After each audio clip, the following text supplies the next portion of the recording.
Video like जरूर कर लीजिए और ऐसे वीडियो लगातार फ्री में पाने के लिए चैनल को तुरंत सब्सक्राइब कर लीजिए और बेल आइकन को जरूर टैप कर लीजिए ताकि आगे भी सारे वीडियो आपको मिलते रहे। यूट्यूब में फॉलो करते हैं तो प्लीज ये वाला फ्री टेलीग्राम चैनल जरूर ज्वाइन कर लीजिएगा। सारे नोटिफिकेशन सारे अपडेट यहीं पे आते हैं, ध्यान रखिए।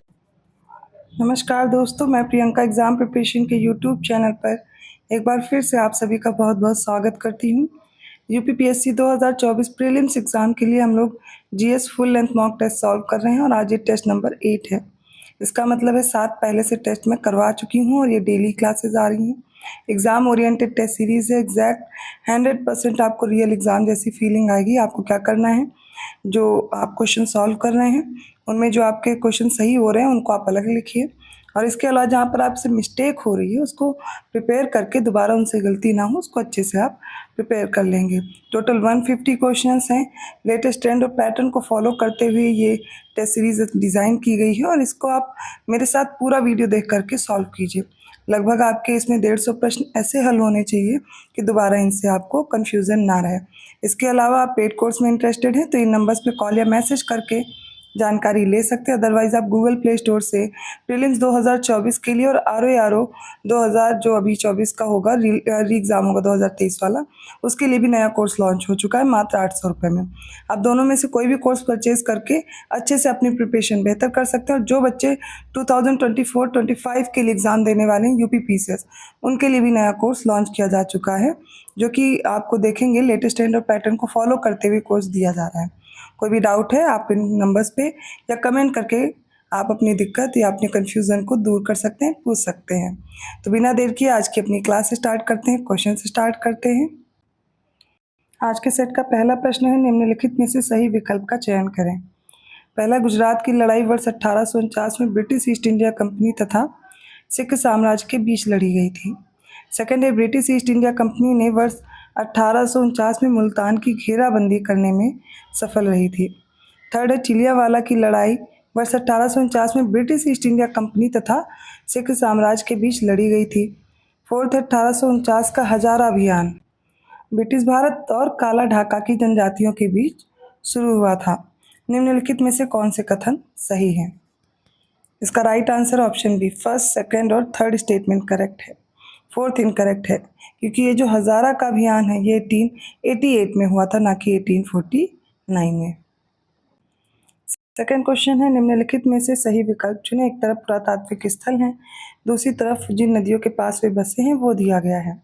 जैसे कि पहला सूतकांगे डोर, ये दास्क नदी के तट पर है। सेकंड है हड़प्पा रावी नदी के तट पर।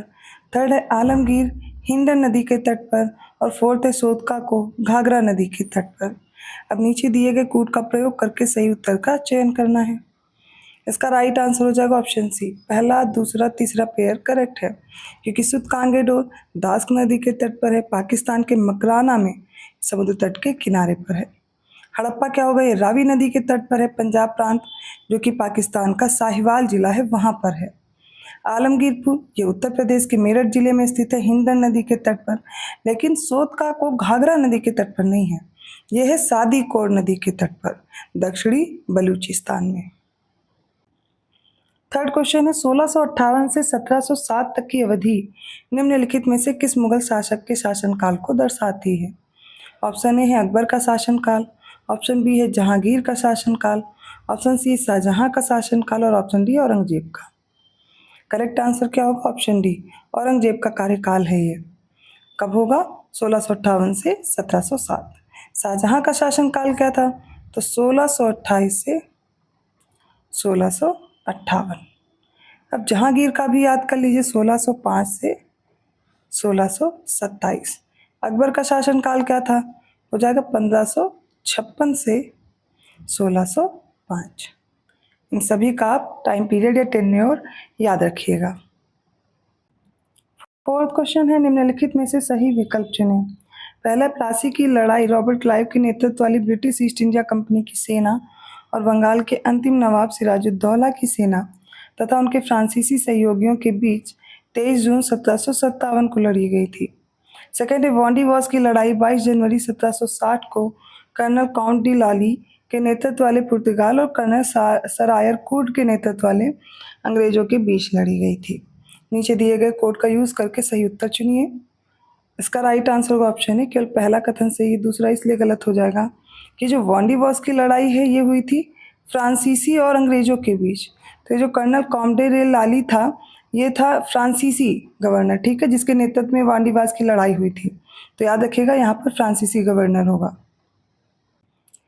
फिफ्थ क्वेश्चन है निम्नलिखित युद्धों को कालक्रमानुसार व्यवस्थित करना है।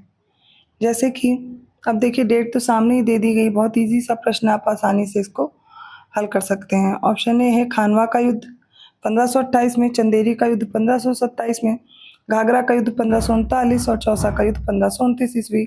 बहुत इजी प्रश्न है, आसानी से आप इसको कर सकते हैं। ऑप्शन बी करेक्ट है, ए का 2 हो जाएगा। खानवा का युद्ध कैसे 1527 में, सेकंड हो जाएगा बी का 1। चंदेरी का युद्ध कब हुआ 1528 में। घाघरा का युद्ध कब हुआ इसको याद रखिए 1529 में हुआ। चौसा का युद्ध 1539 में। अरेंज कर लीजिए, ए का 2, बी का 1, सी का 4 और डी का 3, और ये क्रोनोलॉजिकल ऑर्डर में भी हो जाएंगे। सिक्स्थ क्वेश्चन है निम्नलिखित में से किस स्मारक का निर्माण कार्य दिल्ली सल्तनत के मुस्लिम सुल्तान इल्तुतमिश ने पूरा कराया था। पहला 2.5 दिन का झोपड़ा, सेकंड है कुतुब मीनार, थर्ड है बदायूं का जामा मस्जिद। कौन सा करेक्ट है? इसका right answer option B second और थर्ड। जबकि 2.5 दिन का झोपड़ा कुतुबुद्दीन ऐबक ने बनवाया था अजमेर में, 1192 में स्टार्ट किया था। इसका निर्माण कार्य पूरा हुआ था 1199 में। अब देखिए जो कुतुब मीनार है कुतुबुद्दीन ऐबक ने निर्माण कार्य शुरू कराया था, बट इल्तुतमिश ने इसको पूरा कराया था दिल्ली में, ठीक है, इसलिए कुतुबुद्दीन का नाम इसमें नहीं दिया गया, इल्तुतमिश द्वारा पूर्ण कराया गया था। 1193 में निर्माण शुरू हुआ, 1197 में पूर्ण हुआ। बदायूं का जामा मस्जिद इल्तुतमिश ने बनवाया था, 1210 में शुरू किया और पूरा हुआ 1223 में, इसलिए ऑप्शन बी करेक्ट है। 7वां क्वेश्चन है निम्नलिखित में से सही विकल्प चुनें। पहले सारे कथन देख लीजिए। पहला, चंद्रगुप्त द्वितीय के शासनकाल में भारत आने वाला पहला चीनी यात्री फाहियान था। सेकंड है, सीरियाई शासक एंटियोकस प्रथम ने डायमेकस को दूत के रूप में बिंदुसार के दरबार में भेजा था। थर्ड है, 9वीं शताब्दी में भारत आने वाले एक अरबी यात्री अल मसूदी ने पाल साम्राज्य को रुहमा कहा था। इनमें से कौन से कथन सही हैं? राइट आंसर ऑप्शन है पहला और दूसरा कथन सही है, तीसरा गलत है, क्योंकि 9वीं शताब्दी में भारत आने वाले अरबी यात्री थे सुलेमान, ना कि अल मसूदी। इन्होंने ही पाल साम्राज्य को रुहमा अर्थात धर्म का रक्षक कहा था।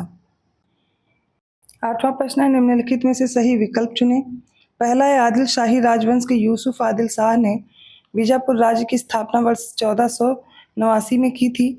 सेकंड है, निजाम शाही राजवंश ने मलिक अहमद ने वर्ष 1490 में अहमदनगर राज्य की स्थापना की थी। थर्ड है, इमाद शाही राजवंश के फतुल्लाह इमादुल मुल्क ने वर्ष 1493 में बरार राज्य की स्थापना की थी। फोर्थ है, कुतुब शाही राजवंश के कुतुब शाह ने वर्ष 1518 में गोलकुंडा राज्य की स्थापना की थी। नीचे दिए गए कूट का प्रयोग करके सही उत्तर का चयन करना है। इसका राइट आंसर हो जाएगा ऑप्शन सी, पहला, दूसरा और चौथा कथन सही है। तीसरा इसलिए गलत है, यहाँ पर बरार राज्य की स्थापना वर्ष गलत है, ये होगा 1490 में फतुल्लाह इमादुल मुल्क के द्वारा। फोर्थ क्वेश्चन है निम्नलिखित को कालानुक्रम में व्यवस्थित करें। पहला है कन्नौज का युद्ध, दूसरा है पानीपत का दूसरा युद्ध, थर्ड है तालीकोटा की लड़ाई और फोर्थ है हल्दी घाटी का युद्ध। इसका राइट आंसर होगा option C, first, second, third, fourth, chronological order में है। कन्नौज का युद्ध हुआ था, शेरशाह ने हुमायूं को हराया 1540 में। पानीपत का दूसरा युद्ध हुआ, अकबर ने हेमू को हराया 1556 में। अब इसके बाद आपको याद रखना तालीकोटा की लड़ाई दक्कन सल्तनत और विजयनगर साम्राज्य इनके बीच हुआ। इसमें दक्कन सल्तनत ने विजयनगर साम्राज्य को हराया था 1565 में। हल्दी घाटी का युद्ध अकबर ने महाराणा प्रताप को हराया था 1576 ईस्वी में। Correct answer is option C. 10th question है निम्नलिखित का मिलान करें। एक तरफ लेखक हैं, दूसरी तरफ पुस्तकें हैं। लेखक में भारवी हैं, ईश्वर कृष्ण, सोढल, हरि सिंह। पुस्तकें हैं किरातार्जुनीयम, सांख्य कारिका, सुकृत संकीर्तन और फोर्थ है उदय सुंदरी कथा। नीचे दिए गए कोड का उपयोग करके सही उत्तर का चयन करें। इसका राइट आंसर हो जाएगा ऑप्शन बी, भारवी किरातार्जुनीयम इनकी पुस्तक है, ईश्वर कृष्ण की सांख्य कारिका है, सोढल की उदय सुंदरी कथा है और हरि सिंह की सुकृत संकीर्तन है। 11th क्वेश्चन है निम्नलिखित में से सही विकल्प चुनें। पहले 1793 में बंगाल के दूसरे गवर्नर जनरल कॉर्नवालिस ने स्थायी बंदोबस्त प्रणाली लागू की थी। सेकेंड है, डलहौजी ने ब्रिटिश साम्राज्य का विस्तार करने के लिए डॉक्ट्रिन ऑफ लैप्स का प्रयोग किया था। थर्ड है, रवींद्रनाथ टैगोर ने अपने बड़े भाई गगनेंद्र नाथ के साथ मिलकर वर्ष 1907 में Indian society of oriental art की स्थापना की थी। ऊपर दिए गए निम्नलिखित में से कौन सा कथन सही है? इसका राइट आंसर ऑप्शन सी, तीनों कथन सही हैं। 12th क्वेश्चन है, निम्नलिखित को व्यवस्थित करें, अरेंज करें। पहला, फ्रांसीसी ईस्ट इंडिया कंपनी की स्थापना। सेकेंड है, डच ईस्ट इंडिया कंपनी की स्थापना। थर्ड है, ईस्ट इंडिया की, और फोर्थ है, डेनिश ईस्ट इंडिया कंपनी की स्थापना। तो इन कंपनी की स्थापना को क्रोनोलॉजिकल ऑर्डर में लगाएं। Right answer option D, 3, 2, 4, 1। सबसे पहले आप देखिए, जो फ्रांसीसी ईस्ट इंडिया कंपनी की स्थापना हुई वो 1664 में, डच की हुई थी 1602 में, ईस्ट इंडिया हुई 1600 में, और डेनिश ईस्ट इंडिया कंपनी की स्थापना हुई 1616 में। 13वां प्रश्न है, निम्नलिखित में से सही विकल्प चुने। पहला, वास्को डी गामा की भारत की दूसरी यात्रा 1501 में हुई। सेकेंड है, पुर्तगाली गवर्नर अल्फांसो डी अल्बुकर्क का भारत आगमन 1509 में हुआ। थर्ड है, ब्रिटिश ईस्ट इंडिया कंपनी ने दक्षिण में अपना पहला कारखाना मसूलीपट्टनम में स्थापित किया 1616 में। और फोर्थ, अंग्रेजों को सूरत में स्थायी फैक्ट्री स्थापित करने की अनुमति मिली थी 1613 में। कौन से कथन सही हैं? राइट आंसर ऑप्शन डी, सारे कथन सही हैं। 14th क्वेश्चन है, निम्नलिखित में से सही विकल्प चुनें। एक तरफ प्रसिद्ध पुस्तकें हैं, दूसरी तरफ उनके लेखक हैं। पहली है गोखले माय पॉलिटिकल गुरु, ये है मोहनदास करमचंद गांधी की। सेकेंड है फाउंडेशन ऑफ इंडियन कल्चर, सी अरबिंदो की है। थर्ड है हठी हमीर, पंडित प्रताप नारायण मिश्र की है। और फोर्थ है the story of my deportation, ये बिपिन चंद्र पाल की है। कौन से पेयर करेक्ट है? राइट आंसर ऑप्शन बी, पहला, दूसरा और तीसरा करेक्ट है, चौथा इनकरेक्ट है, क्योंकि the story of my deportation Lala Lajpat Rai की है।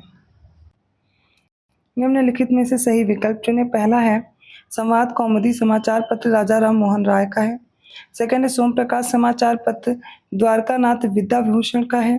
थर्ड है बंग दर्शन समाचार पत्र बंकिम चंद्र चटर्जी।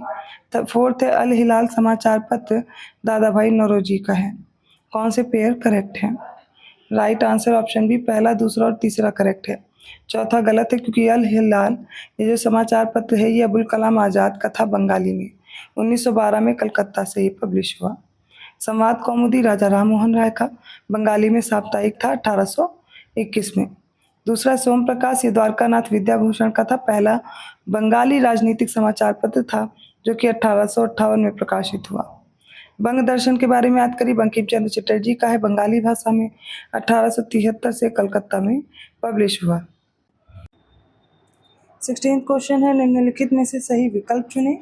पहला कथन है दिसंबर 1916 में लखनऊ में आयोजित दोनों दलों के संयुक्त सत्र में भारतीय राष्ट्रीय कांग्रेस और मुस्लिम लीग के बीच लखनऊ समझौते पर हस्ताक्षर किए गए थे। सेकेंड है लखनऊ संधि पर बाल गंगाधर तिलक और मोहम्मद अली जिन्ना के बीच हस्ताक्षर किए गए थे। थर्ड है भारतीय राष्ट्रीय कांग्रेस के 31वें अधिवेशन में अंबिका चरण मजूमदार की अध्यक्षता में लखनऊ संधि पर हस्ताक्षर किए गए थे। कौन से कथन सही हैं? राइट आंसर ऑप्शन डी, तीनों करेक्ट हैं। 17th क्वेश्चन है, निम्नलिखित में से सही विकल्प चुनें। पहला है Lord Lytton royal title act आया।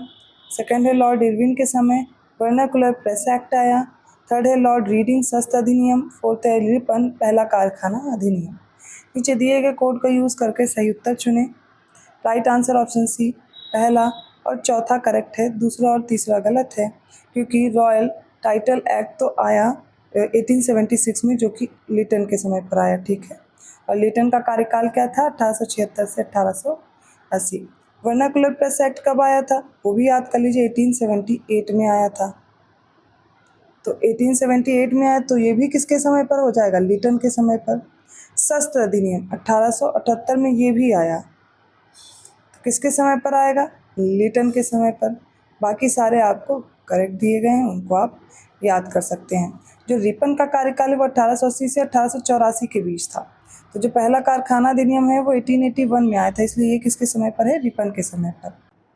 18th क्वेश्चन है, निम्नलिखित का मिलान करें। सारे गवर्नर्स दिए गए जैसे कि रीडिंग, मेयो, कैनिंग और रिपन।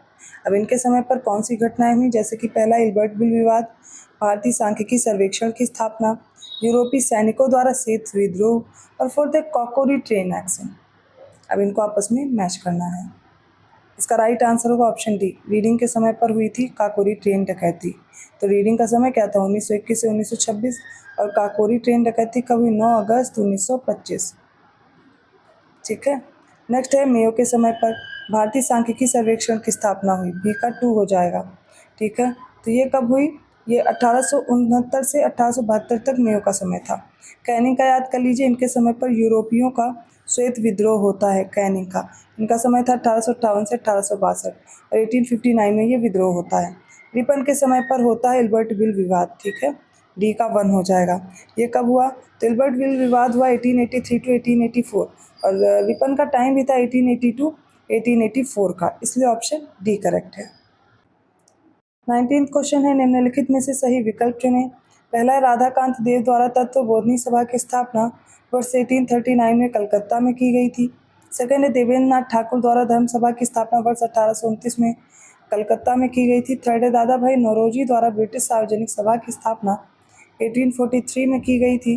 फोर्थ है सर सैयद अहमद खां द्वारा साइंटिफिक सोसाइटी की स्थापना वर्ष 1864 में की गई थी। इनमें से कौन से ऑप्शंस करेक्ट हैं? राइट आंसर है ऑप्शन सी, तीसरा और चौथा कथन सही है, पहला और दूसरा गलत है, क्योंकि तत्व बोधनी सभा की स्थापना की गई थी देवेंद्र नाथ ठाकुर के द्वारा, ना कि राधाकांत देव के द्वारा 1839 में की गई थी। और ये जो धर्म सभा की स्थापना है 1829 में राधाकांत देव के द्वारा की गई थी। 20वां प्रश्न है, राधा स्वामी आंदोलन की स्थापना 1861 में आगरा के निम्नलिखित में से किसके द्वारा की गई? Option A Mahadev Govind Ranade, option B Atmaram Pandurang, option C है तुलसीराम और ऑप्शन डी गणेश वासुदेव जोशी।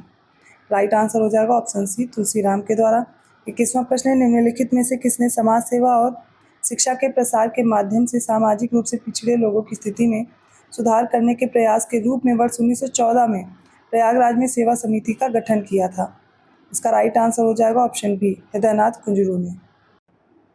22वां प्रश्न है, निम्नलिखित में से सही विकल्प चुनें। पहला है सुरेंद्र नाथ बनर्जी ने महिलाओं के उद्धार और उन्हें शिक्षा के प्रचार प्रसार का समर्थन करने के लिए प्रयागराज में भारत स्त्री मंडल की स्थापना वर्ष 1910 में की थी। सेकंड है दलितों की स्थिति में सुधार लाने और अकाल पीड़ितों की मदद करने के उद्देश्य से गोपाल कृष्ण गोखले ने वर्ष 1905 में मुंबई में the servants of India society की स्थापना की थी। कौन से कथन सही है?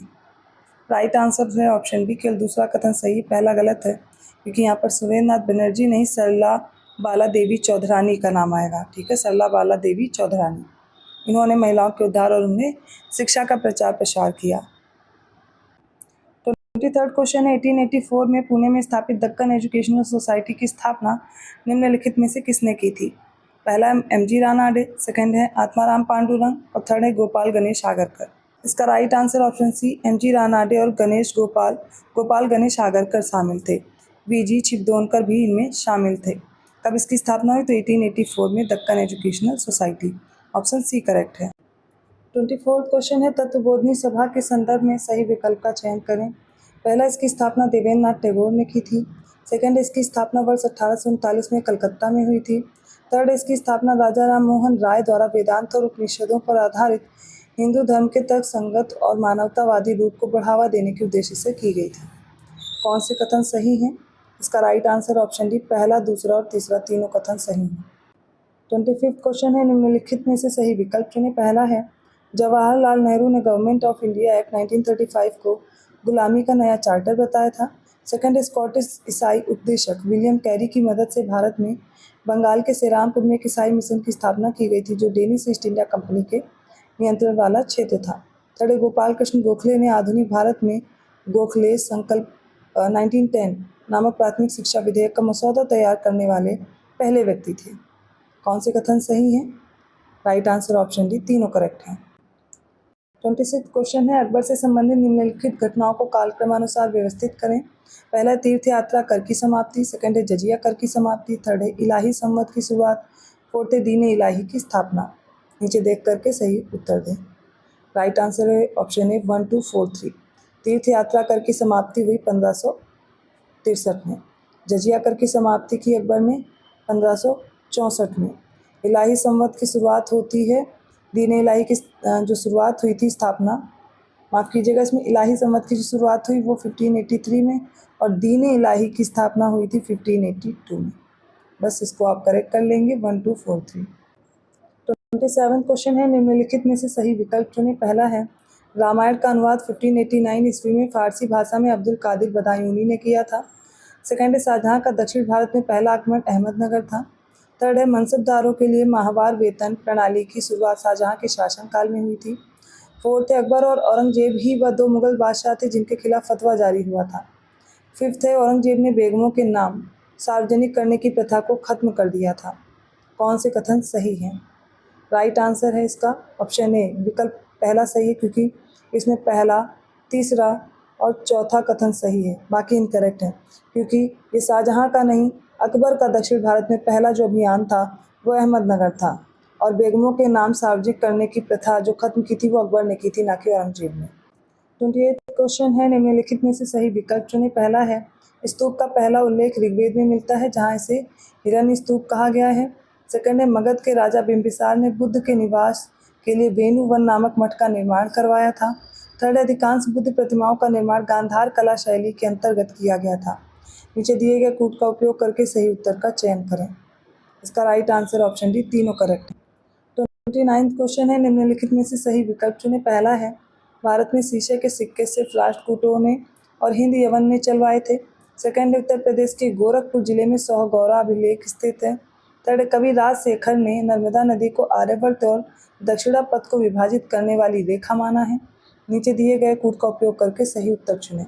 राइट आंसर ऑप्शन बी, दूसरा और तीसरा कथन सही, पहला गलत है, क्योंकि भारत में शीशे के सिक्के सिर्फ सातवाहनों ने और हिंद यवन ने चलवाए थे।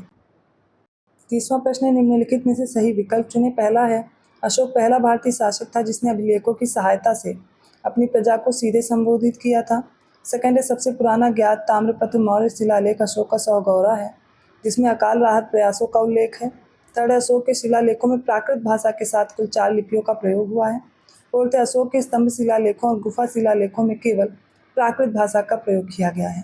नीचे दिए गए कूट का प्रयोग करके सही उत्तर चुनें। इसका राइट आंसर हो जाएगा ऑप्शन सी, पहला, दूसरा और तीसरा कथन सही है। चौथा क्यों गलत है? क्योंकि यहाँ पर केवल ब्राह्मी भाषा का प्रयोग किया गया, ना कि प्राकृत। तो आपको याद रखना है। और अशोक के स्तंभ शिलालेखों और गुफा शिलालेखों में केवल ब्राह्मी भाषा के साथ साथ आप याद रखिए ब्राह्मी और प्राकृत भाषा का प्रयोग किया गया। तो ब्राह्मी लिपि और भाषा कौन सी हो जाएगी? प्राकृत।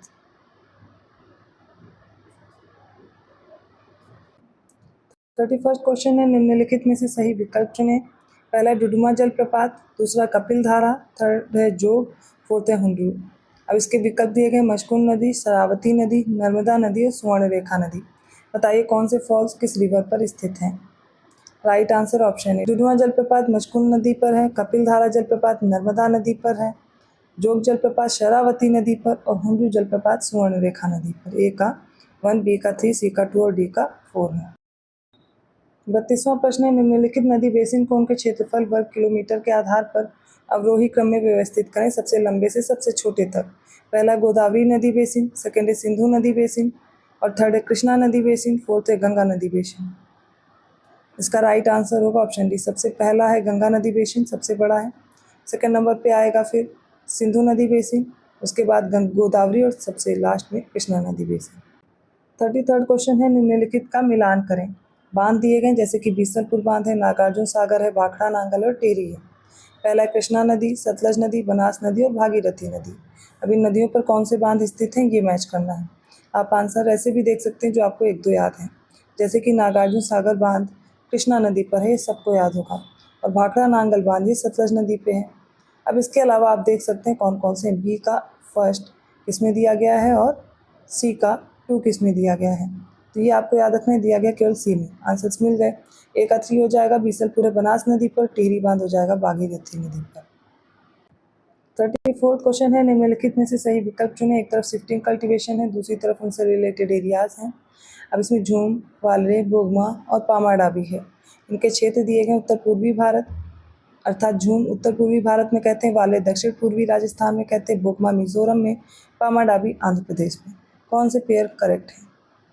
राइट आंसर होगा ऑप्शन ए, केवल पहला और दूसरा करेक्ट है। बोगमा बोलते हैं मेघालय में, ना कि मिजोरम में। पामाडावी बोलते हैं उड़ीसा में, ना कि आंध्र प्रदेश में। 35वां क्वेश्चन है, निम्नलिखित ग्लेशियरों को उनकी ऊंचाई के आधार पर अवरोही क्रम में व्यवस्थित करें। पहला है द्रुमदुम, दूसरा है सफत, तीसरा है सोना पानी, फोर्थ है मिलान। नीचे कोड दिए गए, इनका यूज़ करके। राइट आंसर है ऑप्शन ए, पहला दुमदुम है, क्योंकि हिमालयन रेंज पर है 4780 मीटर की ऊंचाई पर।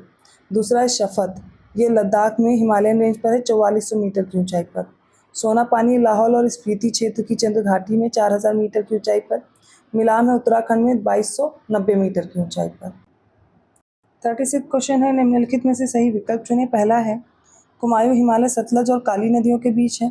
सेकंड है नेपाल हिमालय काली और तिस्ता नदियों के बीच है। थर्ड है पंजाब हिमालय सिंधु और सतलज नदियों के बीच है। फोर्थ है असम हिमालय सिंधु और ब्रह्मपुत्र नदियों के बीच स्थित है।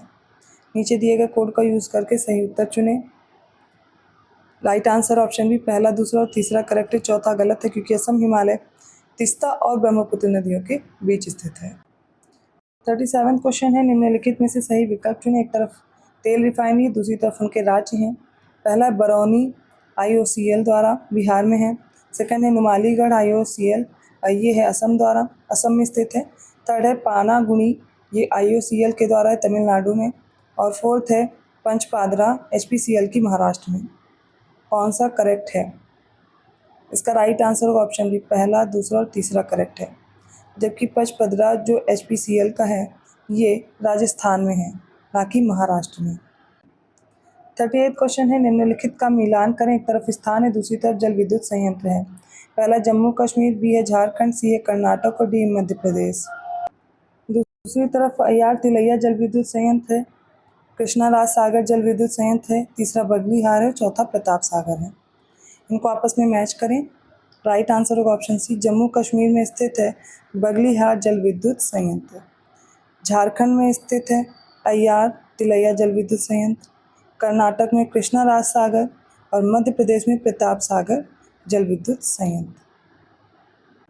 39वां क्वेश्चन है, निम्नलिखित को कालानुक्रम में व्यवस्थित करें। परमाणु ऊर्जा संयंत्र दिए गए, उनकी स्थापना वर्ष के अनुसार।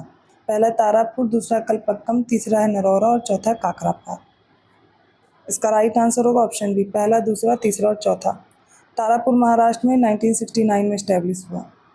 कलपक्कम तमिलनाडु में 1984 में स्थापित हुआ। अगला हो जाएगा जो कि नरौरा है, ये यूपी में है 1989 में। काकरापार गुजरात में है 1993 में। 40वां प्रश्न है, निम्नलिखित में से सही विकल्प चुनें। एक तरफ बहुउद्देशीय परियोजनाएं हैं, दूसरी तरफ उनके राज्य हैं। पहला माता टीला उत्तर प्रदेश MP की संयुक्त परियोजना है। सेकंड है बाणसागर बिहार उत्तर प्रदेश मध्य प्रदेश की है। थर्ड है भाखड़ा नांगल पंजाब हिमाचल प्रदेश हरियाणा और राजस्थान की। फोर्थ है इंदिरा गांधी नहर बहुउद्देशीय परियोजना, ये राजस्थान पंजाब और हरियाणा की है। कौन से कथन सही हैं? राइट आंसर ऑप्शन डी, सारे पेयर करेक्ट हैं। माता टीला है बेतवा नदी पर, बाणसागर है सोन नदी पर, भाखड़ा नांगल है सतलज नदी पर, इंदिरा गांधी नहर परियोजना शुरू की गई सतलज नदी पर। 41वां क्वेश्चन है, निम्नलिखित में से सही विकल्प चुनें। पहला है पश्चिम बंगाल की सीमा 3 पड़ोसी देशों नेपाल, भूटान और बांग्लादेश से लगती है। सेकंड है केंद्र शासित प्रदेश लद्दाख की सीमा 2 पड़ोसी देशों चीन और पाकिस्तान से लगती है। थर्ड है उत्तर पूर्वी राज्य त्रिपुरा की 3 तरफ अंतर्राष्ट्रीय सीमाएं हैं। फोर्थ है समुद्र पार भारत का निकटतम देश श्रीलंका है, जो पाक जलडमरू मध्य द्वारा भारतीय मुख्य भूमि से अलग होता है। कौन से कथन सही दिए गए हैं? राइट आंसर ऑप्शन बी, पहला, तीसरा और चौथा सही है, दूसरा गलत है, क्योंकि लद्दाख की सीमा 3 पड़ोसी देश से लगती है। इसमें चीन है, पाकिस्तान है और अफगानिस्तान है। 42वां क्वेश्चन है, निम्नलिखित में से कौन सा समूह या जनजाति मुख्य रूप से उत्तर पूर्व राज्य मेघालय में निवास करता है? ऑप्शन है चकमा, दिमासा, हाजोंग, सितेंग, लालूंग। बी है नागा, कोन्याक, सेमा, गारो, कचारी, कुकी, मिकिर, अंगामी। सी है मिजो, लाखेर, पावी, चकमा, गारो, कुकी, हाजोंग। डी है खासी, गारो, मिकिर, जयंतिया, हाजोंग, हमार, लाखेर, सितेंग। इसका right answer option D, Meghalaya में ये सारी हैं। ऑप्शन ए जो दिया गया है ये असम की हैं, ऑप्शन बी में नागालैंड की और ऑप्शन सी में मिजोरम की दी गई हैं जनजातियाँ। 43वां क्वेश्चन है, निम्नलिखित में से सही विकल्प चुनें। एक तरफ राज्य है, दूसरी तरफ कोयला क्षेत्र है। पहला है राजस्थान जयपुर में, राजस्थान जयपुर। सेकंड है पश्चिमी बंगाल का चिनकुरी, थर्ड है छत्तीसगढ़ का गिरिडीह और फोर्थ है असम का सिंगरैली। कौन से कोड सही हैं? राइट आंसर ऑप्शन बी केवल दूसरा करेक्ट है। पश्चिम बंगाल में जो चिनकुरी वाला क्षेत्र है ये आता है कोयला क्षेत्र में। इसके अलावा रानीगंज है और डार्लिंग कोट है दार्जिलिंग में, वीरभूम और चिनकुरी। इसमें राजस्थान नहीं है कोयला क्षेत्र, ठीक है। असम का है, असम का हो जाएगा लेडो, माकुम, नज़ीरा, जांजी और जयपुर। नेक्स्ट झारखंड में है कुछ कोयला क्षेत्र जैसे कि झरिया, धनबाद, बोकारो, जयंती, गोड्डा, गिरिडीह, ये सारे। तो ये सारे हो गए कोयला क्षेत्र, जो कि इसमें केवल ऑप्शन बी करेक्ट है। 44 क्वेश्चन है, निम्नलिखित में से सही विकल्प चुनें। पहला है अम्बुबाची मेला कामाख्या मंदिर असम में लगता है। सेकंड है बाड़ेश्वर मेला डूंगरपुर महादेव मंदिर महाराष्ट्र में। थर्ड है कुंभ मेला नासिक तथा भोपाल में। फोर्थ है सोनपुर पश्चिम मेला सोनपुर बिहार में। इसका राइट आंसर ऑप्शन सी केवल पहला और चौथा करेक्ट है। दूसरा और तीसरा जो लोकेशन है वो गलत दी गई है, क्योंकि देखिए ये जो बाड़ेश्वर मेला है डूंगरपुर महादेव मंदिर में लगता है राजस्थान में, ना कि महाराष्ट्र में। कुंभ मेला नासिक, उज्जैन, इलाहाबाद और हरिद्वार में लगता है। 45 क्वेश्चन है, निम्नलिखित में से सही विकल्प चुनें। पहला है गुजरात राज्य में बॉक्साइट का उत्पादन करने वाले प्रमुख उत्पाद क्षेत्र भावनगर और जामनगर हैं। सेकंड है एमपी राज्य में तांबे के प्रमुख निक्षेप वाले क्षेत्र मलाजखंड क्षेत्र तथा बालाघाट हैं। थर्ड है आंध्र प्रदेश राज्य में मैंगनीज का उत्पादन करने वाले प्रमुख उत्पाद क्षेत्र विशाखापट्टनम और श्रीकाकुलम हैं। कौन से कथन सही हैं?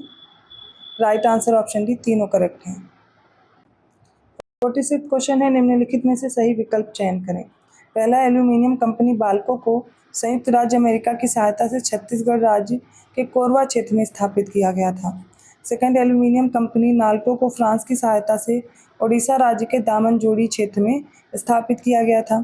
थर्ड एल्यूमिनियम कंपनी हिंडाल्को को सोवियत संघ की सहायता से यूपी राज्य के रेणुकूट क्षेत्र में स्थापित किया गया था। फोर्थ एल्यूमिनियम कंपनी हिंडाल्को को कनाडा की सहायता से पश्चिम बंगाल राज्य के जेके नगर में स्थापित किया गया था। कौन से कथन सही हैं? राइट आंसर ऑप्शन सी दूसरा और चौथा सही है। पहला और तीसरा गलत है, क्योंकि ये जो बाल्को है इसको सोवियत संघ की सहायता से स्थापित किया गया था, और जो ये एल्यूमिनियम कंपनी हिंडाल्को इसको यूएसए की सहायता से स्थापित किया गया था, इसलिए ऑप्शन सी करेक्ट है। 47 क्वेश्चन है, निम्नलिखित में से सही विकल्प चुनें। पहला है दक्कन पास दक्षिणी अंडमान और उत्तरी अंडमान के मध्य है। सेकंड है 8 डिग्री चैनल मालदीव और मिनी कॉय के मध्य है। थर्ड है 9 डिग्री चैनल लक्षद्वीप और मिनी कॉय के मध्य है। फोर्थ है 10 डिग्री चैनल अंडमान और निकोबार के मध्य स्थित है। इसका राइट आंसर हो जाएगा ऑप्शन सी दूसरा, तीसरा और चौथा करेक्ट है। पहला इनकरेक्ट है, क्योंकि दक्कन पास दक्षिणी अंडमान और लघु अंडमान के मध्य स्थित है। 48 क्वेश्चन है, निम्नलिखित में से सही विकल्प चुनें। कुछ नदियां हैं, उनके उद्गम स्थल हैं। पहला गोमती नदी उत्तर प्रदेश के पीलीभीत जनपद से निकलती है। सेकंड है घाघरा नदी लद्दाख के मापचा चुंगो हिमनद से निकलती है। थर्ड है चंबल नदी जनापाव पहाड़ियाँ जो एमपी के महू के पास विंध्य पर्वतमाला में स्थित है उससे। फोर्थ है कावेरी नदी कर्नाटक राज्य के ब्रह्मगिरी पहाड़ियों में कुर्ग जिले से निकलती है। कौन से पेयर्स करेक्ट हैं? राइट आंसर ऑप्शन बी पहला, तीसरा और चौथा करेक्ट है। दूसरा इनकरेक्ट है, क्योंकि घाघरा नदी या सरयू नदी तिब्बत के मापचा चुंगो हिमनद से निकलती है। 49 क्वेश्चन है, निम्नलिखित में से कौन भारतीय संविधान के भाग 5 के अंतर्गत नहीं आता है? ऑप्शन ए है राज्य का विधानमंडल, बी है संसद, सी है न्यायपालिका, डी है भारत के नियंत्रक और महालेखा परीक्षक। इसका राइट आंसर हो जाएगा ऑप्शन ए राज्य का विधानमंडल इसमें नहीं आता है, ठीक है। बाकी सब आएंगे, जैसे कि भाग 5 में संघ सरकार आएगा आर्टिकल 52 से आर्टिकल 151 तक। इसमें जो अध्याय पहला इसमें कार्यपालिका, अध्याय 2 में संसद है, अध्याय 3 में राष्ट्रपति की विधायी शक्तियाँ हैं, अध्याय 4 में न्यायपालिका है, अध्याय 5 में भारत का नियंत्रक और महालेखा परीक्षक है। अगले प्रश्न की ओर बढ़ते हैं। अगला प्रश्न है, निम्नलिखित में से सही विकल्प चुनें। कुछ आर्टिकल हैं उनसे संबंधित प्रावधान है, जैसे कि आर्टिकल 54 में राष्ट्रपति का निर्वाचन है। सेकंड है आर्टिकल 23 में बालात श्रम तथा मानव के दुर्व्यापार का निषेध है। आर्टिकल 50 में कार्यपालिका से न्यायपालिका का पृथक्करण है। आर्टिकल 60 में राष्ट्रपति द्वारा शपथ प्रतिज्ञान है और 5th में उपराष्ट्रपति दिए गए हैं आर्टिकल 63 में। कौन से ऑप्शंस करेक्ट होंगे? राइट आंसर ऑप्शन डी सारे स्टेटमेंट इसमें करेक्ट हैं, अर्थात सारे पेयर करेक्ट। 51 क्वेश्चन है, निम्नलिखित में से सही विकल्प का चयन करें। पहला कथन है भारतीय संविधान की 12वीं अनुसूची से संबंधित प्रावधान अनुच्छेद 241 के अंतर्गत दिए गए हैं। सेकंड है भारतीय संविधान की 12वीं अनुसूची में नगर पालिकाओं की शक्तियों, प्राधिकरणों और जिम्मेदारियों से संबंधित प्रावधान दिए गए हैं। थर्ड है भारतीय संविधान की 12वीं अनुसूची में नगर पालिकाओं से संबंधित 18 विषय हैं। फोर्थ है भारतीय संविधान की 12वीं अनुसूची 74वें संवैधानिक संशोधन अधिनियम 1992 के द्वारा जोड़ी गई थी। इनमें से कौन से कथन हैं जो सही दिए गए हैं? इसका राइट आंसर है ऑप्शन सी। दूसरा, तीसरा और चौथा स्टेटमेंट करेक्ट है, पहला इनकरेक्ट है क्योंकि यहाँ पर आर्टिकल 243B होगा। 52nd क्वेश्चन है निम्नलिखित में से सही विकल्प चुनें। पहला, संपत्ति के अधिकार को 1978 के 44वें संवैधानिक संशोधन अधिनियम के द्वारा मौलिक अधिकारों की सूची से हटा दिया गया था। सेकंड, 1978 के 44वें संशोधन अधिनियम के द्वारा संपत्ति के अधिकार को संविधान के भाग 12 के अनुच्छेद 301 के तहत कानूनी अधिकार बना दिया गया है। थर्ड है वर्तमान में केवल 11 मौलिक अधिकार हैं। ऊपर दिए गए निम्नलिखित में से कौन सा या कौन से कथन सही है?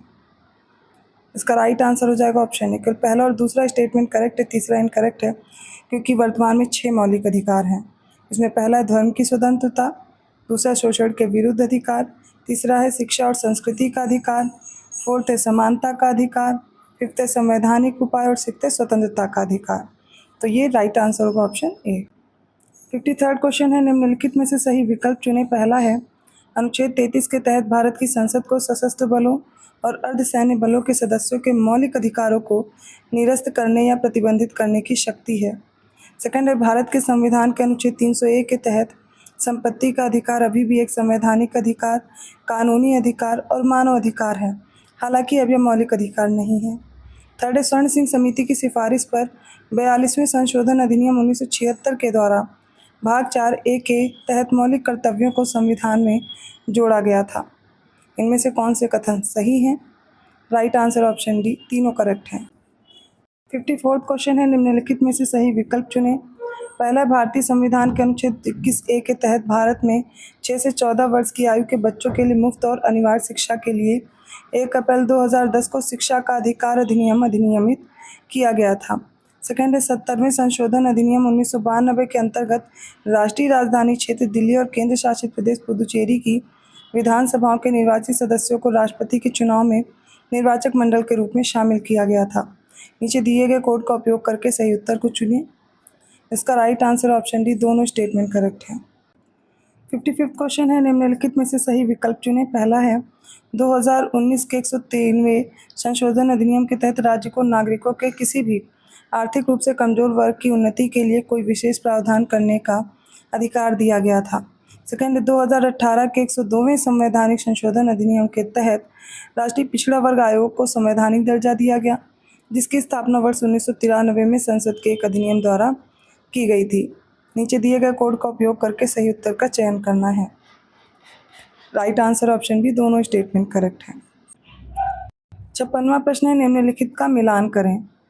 अब पहले तो सोर्सेज दिए गए हैं, एक तरफ से संविधान में जो प्रावधान है। पहला, आयरलैंड के संविधान से राष्ट्रपति की निर्वाचन पद्धति ली गई है। सेकंड है भारत शासन अधिनियम 1935 से न्यायपालिका का प्रावधान लिया गया है। थर्ड है ब्रिटेन के संविधान से मंत्रिमंडल प्रणाली और फोर्थ है आयरलैंड के संविधान से न्यायपालिका की स्वतंत्रता ली गई है। नीचे दिए गए कोड का उपयोग करके सही उत्तर का चयन करें। राइट आंसर ऑप्शन बी, इसमें पहला, दूसरा और तीसरा कथन सही है, चौथा गलत है क्योंकि न्यायपालिका की स्वतंत्रता ली गई है संयुक्त राज्य अमेरिका के संविधान से। निम्नलिखित विभिन्न अधिकारियों को भारत की वरीयता तालिका के अनुसार व्यवस्थित करना उच्च से निम्न तक। पहले हैं भारत रत्न से सम्मानित व्यक्ति, सेकंड है उच्चतम न्यायालय के न्यायाधीश, थर्ड है संघ लोक सेवा आयोग के अध्यक्ष और फोर्थ है राज्यसभा के उपसभापति। नीचे दिए गए कोड का उपयोग करके सही उत्तर का चयन करना है। इसका राइट आंसर होगा ऑप्शन डी, 1, 2, 3, 4। सबसे पहले 7 के का में दिया गया है भारत रत्न से सम्मानित व्यक्ति। रैंक और ऑर्डर देखिए सभी पदाधिकारियों के। 9th में उच्च न्यायालय के न्यायाधीश आते हैं। 9 का का में संघ लोक सेवा आयोग के अध्यक्ष हैं और 10 में राज्यसभा के उपसभापति हैं। 58th क्वेश्चन है वर्ष 1946 में गठित अंतरिम सरकार के संदर्भ में सही विकल्प का चयन करें। पहला, सरदार वल्लभ भाई पटेल गृह सूचना और प्रसारण विभाग था। सेकंड है जगजीवन राम के पास श्रम विभाग था। थर्ड है अब्दुल रब निस्तार के पास डाक और वायु विभाग था। फोर्थ है आई चुंदरीगढ़, इनके पास वाणिज्य विभाग था। नीचे दिए गए कोड के अनुसार सही उत्तर चुनें। राइट आंसर ऑप्शन डी, सारे स्टेटमेंट करेक्ट हैं। 59 क्वेश्चन है, सही विकल्प चुनें। एक तरफ राज्य हैं, दूसरी तरफ उनके स्थापना वर्ष हैं। जैसे कि मध्य प्रदेश की स्थापना 1956 को हुई, महाराष्ट्र 1960 में, हिमाचल प्रदेश 1987 में और अरुणाचल प्रदेश 1971 में बना। बताइए कौन से कथन सही हैं। राइट होगा ऑप्शन ए, पहला और दूसरा करेक्ट है, तीसरा और चौथा इनकरेक्ट है, क्योंकि हिमाचल प्रदेश की स्थापना 1971 में हुई, अरुणाचल प्रदेश की 1987। अगला प्रश्न है, सही विकल्प चुने। पहले सारे विकल्प देख लीजिए। पहला है नर्मदा जल विवाद न्यायाधिकरण की स्थापना 1969 में की गई थी। सेकंड है नर्मदा जल विवाद न्यायाधिकरण के अंतर्गत राजस्थान, गुजरात, यूपी तथा महाराष्ट्र राज्य आते हैं। इनमें से कौन से कथन सही हैं। राइट आंसर ऑप्शन है, केवल पहला स्टेटमेंट करेक्ट है, दूसरा इनकरेक्ट है, क्योंकि इसमें राजस्थान, गुजरात और एमपी तथा महाराष्ट्र आते हैं, ना कि यूपी। 61 क्वेश्चन है, निम्नलिखित में से सही विकल्प चुनें। एक तरफ राज्य है, दूसरी तरफ विधानसभा में कुल सीटों की संख्या है। कर्नाटक में 228, मध्य प्रदेश में 230, महाराष्ट्र में 288 और उत्तर प्रदेश में 403 है। नीचे दिए गए कोड का उपयोग करके सही उत्तर का चयन करें। Right answer option C, MP, Maharashtra और यूपी की सही दी गई हैं, जबकि कर्नाटक में 224 है। बिहार की भी याद कर लीजिए, बिहार में 243 है। 62 क्वेश्चन है, निम्नलिखित में से सही विकल्प चुनें। पहला है कलकत्ता उच्च न्यायालय के अंतर्गत पश्चिम बंगाल तथा अंडमान और निकोबार द्वीप समूह आते हैं।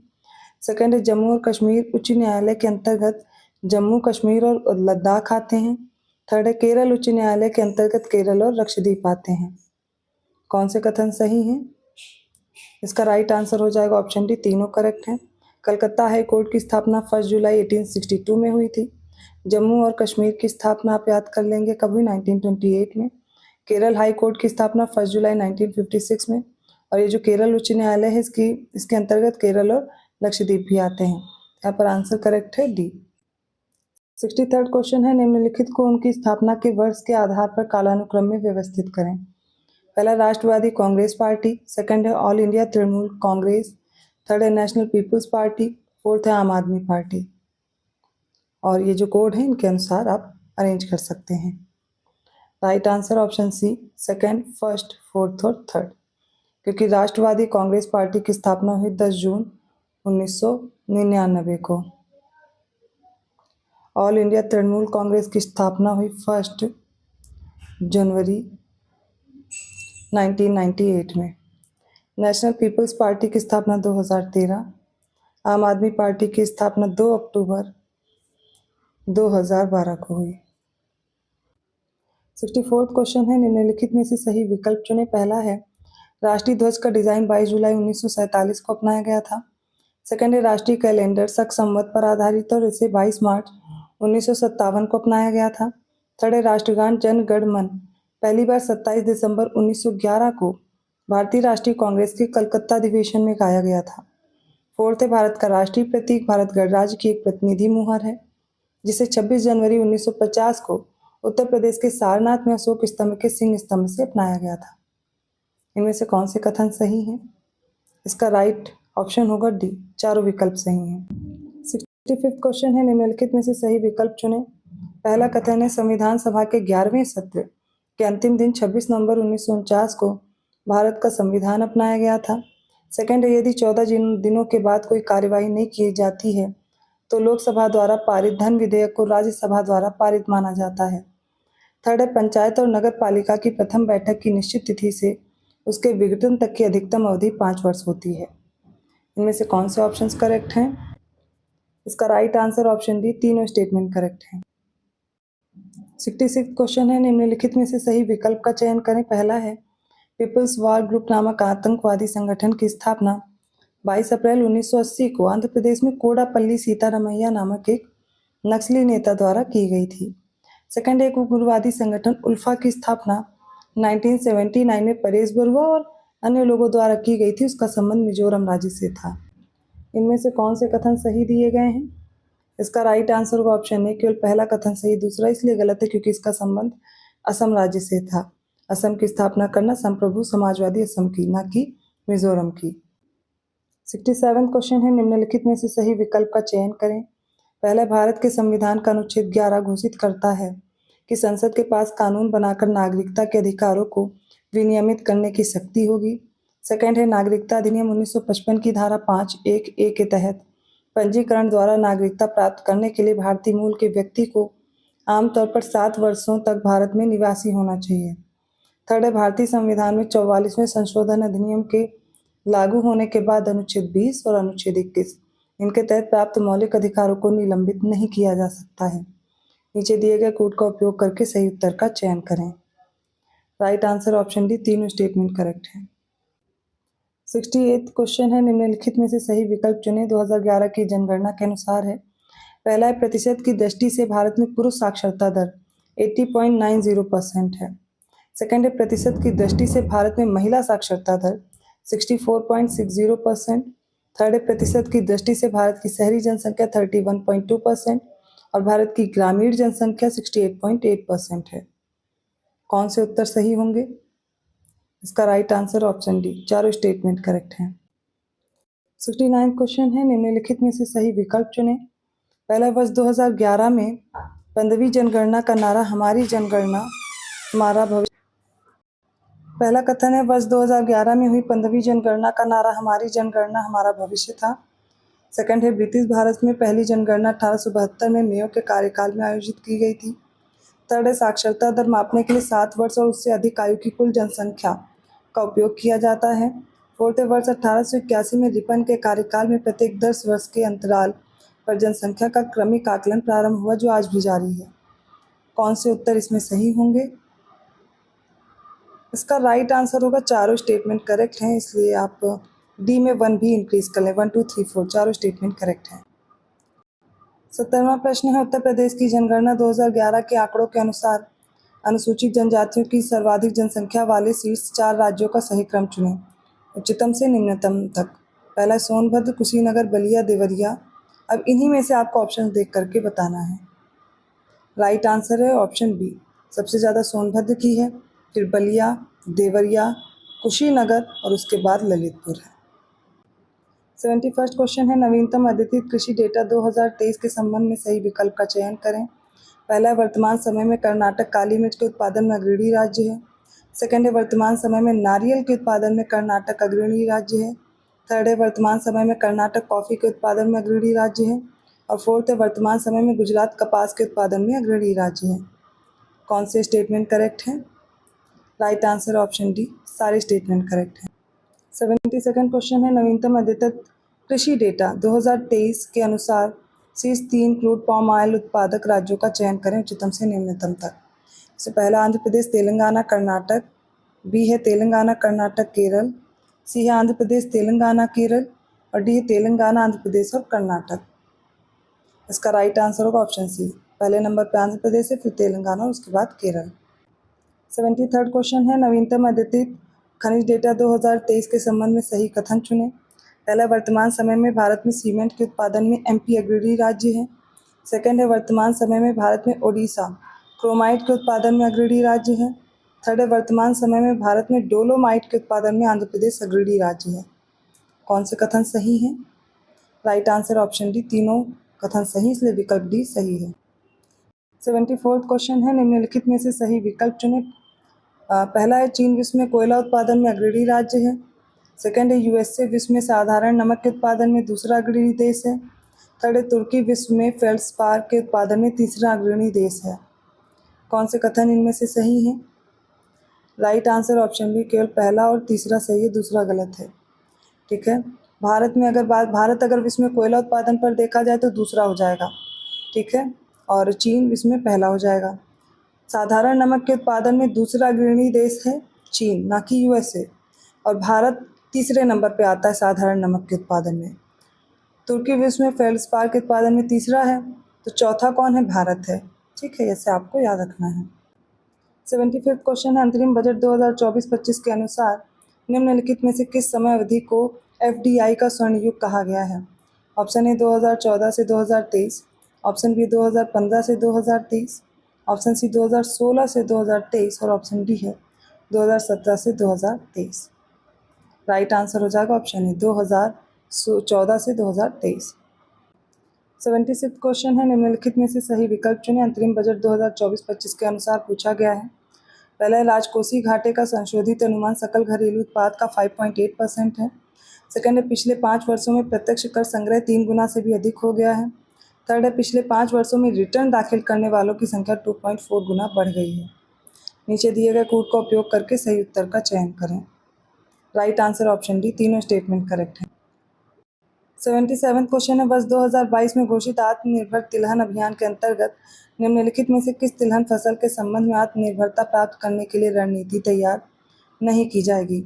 ऑप्शन ए सरसों, ऑप्शन बी मूंगफली, ऑप्शन सी है तिल और ऑप्शन डी इनमें से कोई नहीं। राइट आंसर ऑप्शन डी, इनमें से कोई नहीं। जो अंतिम बजट आया 2024-25, इसमें वर्ष 2022 में जो घोषित है आत्मनिर्भर तिलहन अभियान, इसके अंतर्गत सरसों, मूंगफली, तिल, सोयाबीन, सूरजमुखी इन जैसे तिलहनों के संबंध में आत्मनिर्भरता हासिल करने की रणनीति तैयार की जाएगी। 78 क्वेश्चन है, अंतरिम बजट 2024-25 के संबंध में सही विकल्प चुनें। पहला है, प्रधानमंत्री किसान संपदा योजना के अंतर्गत 38 लाख किसानों को लाभान्वित किया गया है। सेकंड, प्रधानमंत्री किसान संपदा योजना के अंतर्गत 10 लाख रोजगार के अवसर सृजित किए गए हैं। कौन से कथन सही हैं? राइट आंसर है ऑप्शन सी, दोनों कथन सही हैं। 79 क्वेश्चन है, भारत वन स्थिति रिपोर्ट 2021 के संबंध में उच्चतम वृक्ष आवरण वाले 3 राज्यों का चयन करें। ऑप्शन आपके सामने हैं, देख करके सही उत्तर बताएं। इसका राइट आंसर है ऑप्शन ए। इसमें सबसे पहले नंबर पे महाराष्ट्र है, दूसरा राजस्थान, तीसरा एमपी है, चौथा कर्नाटक, पांचवा यूपी है। अगला प्रश्न देखिए, उत्तर प्रदेश वन सर्वेक्षण रिपोर्ट 2021 के संबंध में सही विकल्प का चयन करें। पहला, कुल तथा प्रतिशत दोनों की दृष्टि से सबसे अधिक वनावरण सोनभद्र जिले में है। सेकंड है, कुल तथा प्रतिशत दोनों की दृष्टि से सबसे कम वनावरण भदोही जिले में है। थर्ड है, यूपी में पर्वतीय जिलों की संख्या 0 तथा जनजातीय जिलों की संख्या 1 है। कौन से कथन सही है?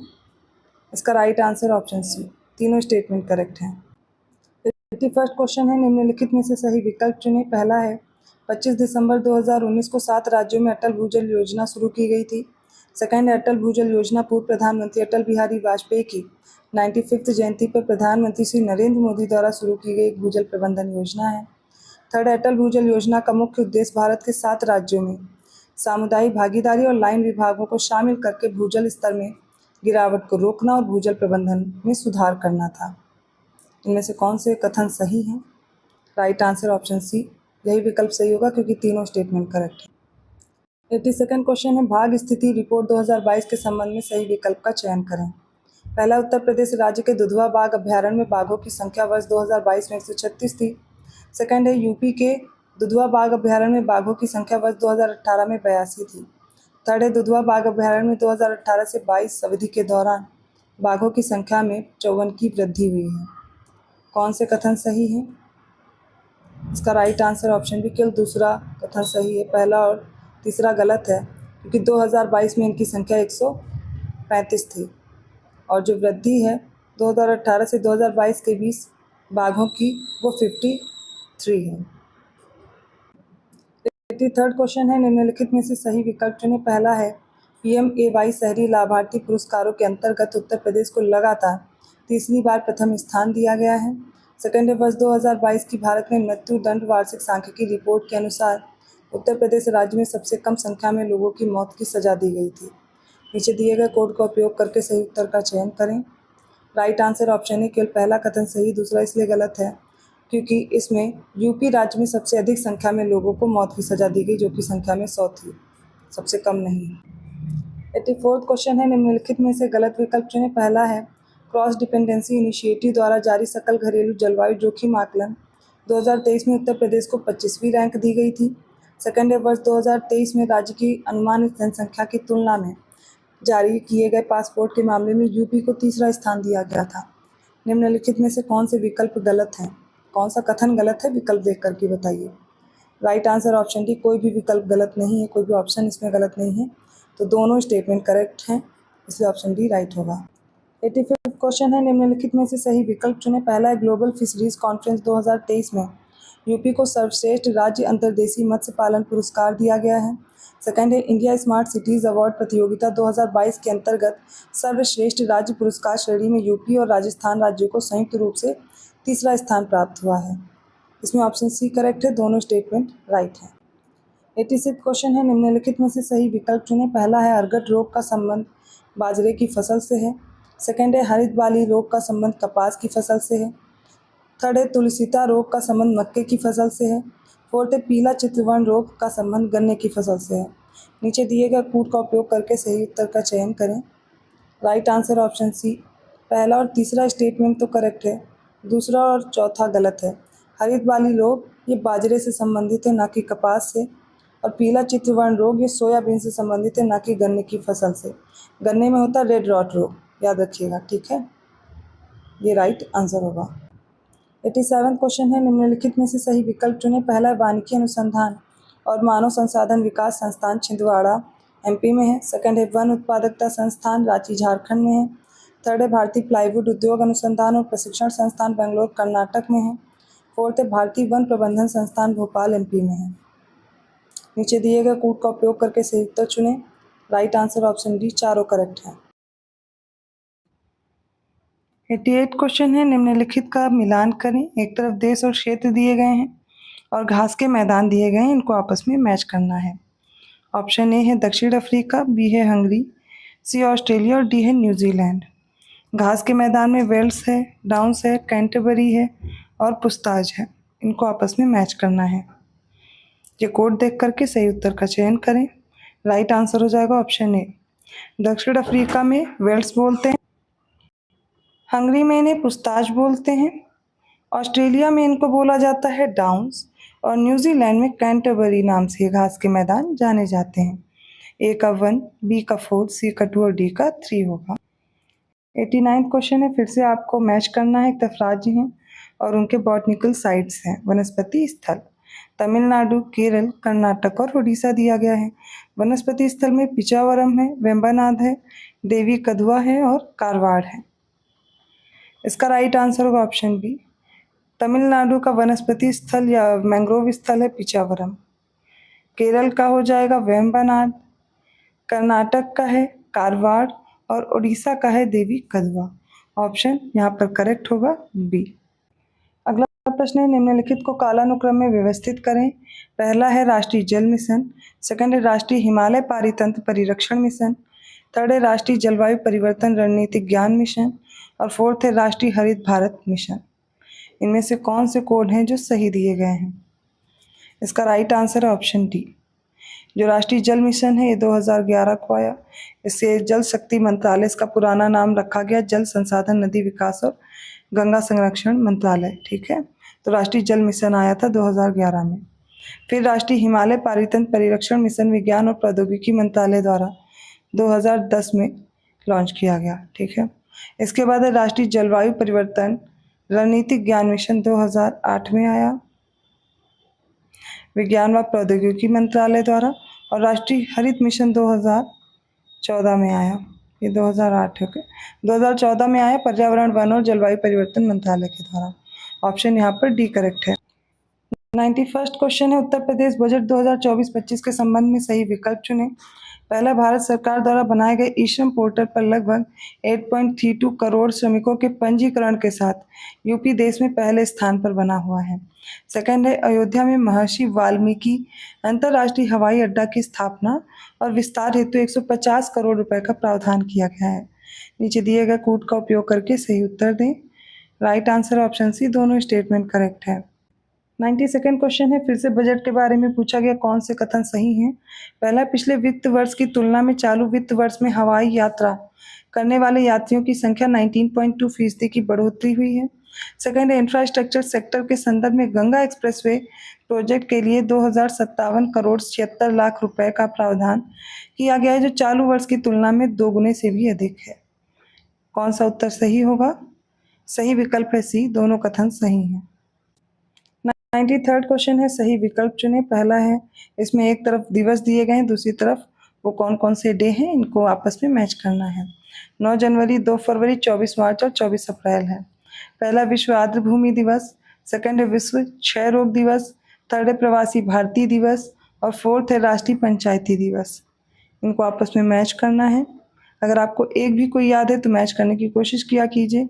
जैसे कि विश्व क्षय रोग दिवस टीबी डे मनाते हैं 24 मार्च को, ठीक है। तो सी का 2 आपको देखना है किस ऑप्शन में, 2 में है, बाकी ये इनकरेक्ट हो गए, इनको हटा लीजिए। फिर देखिए विश्व आर्द्र भूमि दिवस, ये आपको याद होनी चाहिए, 2 फरवरी को मनाते हैं। 2 का आप देखेंगे बी का 1 कहाँ पर है, तो बी का 1 दिया गया ऑप्शन सी में, बस आंसर मिल गया।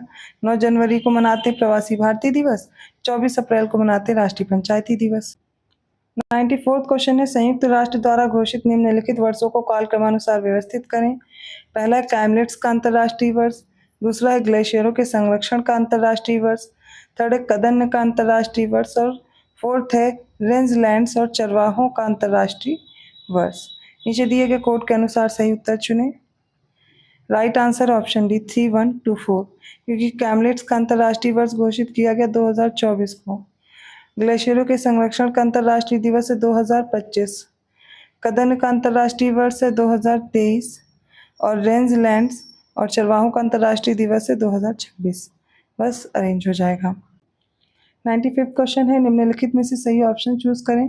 पहला है Bengal rhinoceros preservation act, second है असम राइनोसेरस प्रिजर्वेशन एक्ट और थर्ड है central board on wildlife act, fourth है वाइल्ड लाइफ प्रोटेक्शन एक्ट। नीचे दिए गए जो विकल्प है उनके अनुसार सही उत्तर चुनना है, इन्हें क्रोनोलॉजिकल ऑर्डर में अरेंज करना है। राइट आंसर ऑप्शन है 1324, क्योंकि बंगाल राइनोसोरस प्रिजर्वेशन एक्ट आया 1932 में, 1932। असम राइनोसोरस प्रिजर्वेशन एक्ट आया 1954, central board on wildlife act आया 1952 में, wild life protection act 1972। 96th question है, निम्नलिखित में से सही विकल्प चुने। पहले उत्तर प्रदेश के कुछ जिले हैं और उनके मुख्यालय हैं। पहला अमेठी का गौरीगंज है, सेकंड है संत कबीर नगर का खलीलाबाद है, थर्ड है गौतम बुद्ध नगर का नोएडा है, फोर्थ है कौशाम्बी का नौगढ़ है और फिफ्थ है अम्बेडकर नगर का अकबरपुर है। कौन से कोड हैं जो सही दिए गए हैं? राइट आंसर ऑप्शन सी, पहला, दूसरा, तीसरा और पांचवा सही है। चौथा गलत है, क्योंकि कौशाम्बी का मुख्यालय मंझनपुर, नौगढ़ नहीं है। कौन सा है? मंझनपुर। 97th क्वेश्चन है, निम्नलिखित में से सही विकल्प का चयन करें। पहला उत्तर प्रदेश का सबसे उत्तरी जिला सहारनपुर है, सेकंड उत्तर प्रदेश का सबसे दक्षिणी जिला सोनभद्र है, थर्ड उत्तर प्रदेश का सबसे पूर्वी जिला बलिया है, फोर्थ उत्तर प्रदेश का सबसे पश्चिमी जिला शामली है। इनमें से कौन से विकल्प हैं जो सही हैं? राइट आंसर ऑप्शन डी, चारों करेक्ट हैं। 98th क्वेश्चन है, निम्नलिखित को सुमेलित कीजिए। एक तरफ स्मारक है, दूसरी तरफ स्थान दिए गए हैं। स्मारक में घोषिता राम मठ है, सेकंड है रामभर स्तूप, थर्ड है धमैक स्तूप, फोर्थ है सहेत महेत। इनका स्थान है कौशाम्बी, सारनाथ, कुशीनगर और श्रावस्ती। आपस में इन्हें मैच करें चारों विकल्प देखते हुए। इसका राइट आंसर है ऑप्शन बी, घोषिता राम मठ है कौशाम्बी में, रामभर स्तूप है कुशीनगर में, धमैक स्तूप है सारनाथ में, सहेत महत है श्रावस्ती में। ऑप्शन यहाँ पर बी करेक्ट है। 99th क्वेश्चन है, निम्नलिखित को सुमेलित करें। एक तरफ संस्थान है, दूसरी तरफ शहर है। पहला भारतीय सब्जी अनुसंधान संस्थान और दूसरा है भारतीय दलहन अनुसंधान संस्थान, थर्ड है भारतीय पशु चिकित्सा अनुसंधान संस्थान, फोर्थ है भारतीय चारागाह और चारा अनुसंधान संस्थान। इनके लोकेशन है वाराणसी, कानपुर, झांसी और इज्जतनगर। बताइए कौन से कोड सही हैं? राइट आंसर होगा ऑप्शन ए, भारतीय सब्जी अनुसंधान संस्थान वाराणसी, भारतीय दलहन अनुसंधान संस्थान कानपुर, भारतीय पशु चिकित्सा अनुसंधान संस्थान यह है इज्जतनगर बरेली में, ठीक है। दूसरा भारतीय चारागाह और चारा अनुसंधान संस्थान झांसी में है। तो यहाँ पर राइट आंसर होगा ऑप्शन ए। अगला प्रश्न है, निम्नलिखित में से सही विकल्प चुनें। पहले सारे विकल्प देखिए। पहला, उत्तर प्रदेश का सबसे पुराना विश्वविद्यालय इलाहाबाद विश्वविद्यालय की स्थापना वर्ष 1887 में हुई थी। सेकंड है काशी हिंदू विश्वविद्यालय वाराणसी की स्थापना वर्ष 1916 में हुई थी। थर्ड है चौधरी चरण सिंह विश्वविद्यालय मेरठ की स्थापना वर्ष 1965 में हुई थी। फोर्थ है यूजीसी के अनुसार लखनऊ विश्वविद्यालय की स्थापना वर्ष 1921 में हुई थी। कौन से कथन सही है? राइट आंसर ऑप्शन डी, सारे स्टेटमेंट करेक्ट हैं। अगला प्रश्न है, निम्नलिखित कथनों पर विचार करें। पहला है, हाल ही में पीएम मोदी ने लाल कृष्ण आडवाणी को भारत रत्न से सम्मानित करने का ऐलान किया है। सेकंड है, हाल ही में पेरिस के एफिल टावर में भारत का पेमेंट इंटरफेस यूपीआई लॉन्च किया गया है। थर्ड है, कैबिनेट की नियुक्ति समिति की मंजूरी के बाद पवन कुमार को वित्त मंत्रालय के व्यय विभाग में मुख्य सलाहकार नियुक्त किया गया है। फोर्थ है, भारत ने वित्तीय वर्ष 2024-25 के लिए जारी सॉवरेन गोल्ड बॉन्ड की राशि दोगुनी करके रुपए 3500 करोड़ कर दी है। नीचे दिए गए कोड का उपयोग करके सही उत्तर चुनें। इसका राइट आंसर ऑप्शन डी, सारे स्टेटमेंट करेक्ट हैं। 102nd क्वेश्चन है, निम्नलिखित कथन देखिए। पहला, शोधकर्ताओं ने हाल ही में पश्चिमी घाट में कंगारू छिपकली की एक नई प्रजाति अगस्त्य गामा एजिस की खोज की है। सेकेंड, एलन मस्क की कंपनी न्यूरालिंक ने हाल ही में पहली बार मानव मस्तिष्क में एक चिप लगाई है। थर्ड है, दिव्यांश सिंह पंवार ने हाल ही में 10 मीटर एयर राइफल स्पर्धा में अपना चौथा विश्व कप स्वर्ण पदक जीता है। ऊपर दिए गए निम्नलिखित में से कौन सा या कौन से कथन सही है? राइट आंसर ऑप्शन सी, तीनों कथन सही हैं। 103rd क्वेश्चन है, निम्नलिखित कथन देखिए और सही उत्तर चुनिए। पहला है, नाइजीरिया, माली और बुर्किना फासो ने हाल ही में इकोवॉस से तत्काल बाहर निकलने की घोषणा की है। सेकेंड है, राष्ट्रपति ने हाल ही में चंडीगढ़ यूनिवर्सिटी के वाइस चांसलर सतनाम सिंह संधू को राज्यसभा का मनोनीत सांसद नियुक्त किया है। थर्ड है, ISFF विश्व कप में रिदम सांगवान और उज्जवल ने हाल ही में 10 मीटर एयर पिस्टल मिश्रित टीम स्पर्धा में स्वर्ण पदक जीता है। यहाँ पर ISSF है, ठीक है। फोर्थ स्टेटमेंट है, सुल्तान इब्राहिम को हाल ही में मलेशिया का 70वां राजा नियुक्त किया गया है। कौन से कथन सही हैं? इसका राइट आंसर होगा ऑप्शन सी। दूसरा, तीसरा और चौथा स्टेटमेंट करेक्ट है। पहला इनकरेक्ट है क्योंकि यहाँ पर नाइजीरिया नहीं, नाइजर है। नाइजर, माली और बुर्किना फासो। 104th क्वेश्चन है, निम्नलिखित कथनों पर विचार करें। पहला है, हाल ही में जारी भ्रष्टाचार सूचकांक 2023 में भारत ने 180 देशों की सूची में 93rd प्लेस हासिल किया है। सेकंड है, अंतर्राष्ट्रीय मुद्रा कोष ने चालू वित्त वर्ष के लिए भारत के लिए अपने सकल घरेलू उत्पाद की वृद्धि दर के अनुमान को संशोधित कर 6.7% कर दिया है। थर्ड है, राष्ट्रीय सुरक्षा सलाहकार अजीत डोभाल और chief of defence staff general Anil Chauhan ने ब्रह्मोस एरोस्पेस के डिप्टी CEO संजीव जोशी द्वारा लिखित पुस्तक एक समंदर मेरे अंदर लॉन्च की है। ऊपर दिए गए निम्नलिखित में से कौन से या कौन सा कथन सही है? राइट आंसर ऑप्शन सी, तीनों स्टेटमेंट करेक्ट है। 105th क्वेश्चन देखिए। पहला कथन है, हाल ही में स्कॉटलैंड के 2 वर्षीय कार्टर डलास ने माउंट एवरेस्ट के बेस कैंप तक पहुंचने वाले सबसे कम उम्र के व्यक्ति बनकर एक उल्लेखनीय उपलब्धि हासिल की है। सेकंड है, हाल ही में प्रख्यात इतिहासकार, भारतीय इतिहास कांग्रेस के पूर्व अध्यक्ष और जवाहरलाल नेहरू विश्वविद्यालय के ऐतिहासिक अध्ययन केंद्र में प्रोफेसर R चंपक लक्ष्मी का निधन हो गया है। थर्ड है, हाल ही में गृह मंत्रालय ने मुख्य आर्थिक सलाहकार V अनंत नागेश्वरन के कार्यालय द्वारा तैयार भारतीय अर्थव्यवस्था एक समीक्षा नामक एक वैकल्पिक रिपोर्ट जारी की है। ऊपर दिए गए निम्नलिखित में से कौन से कथन सही है?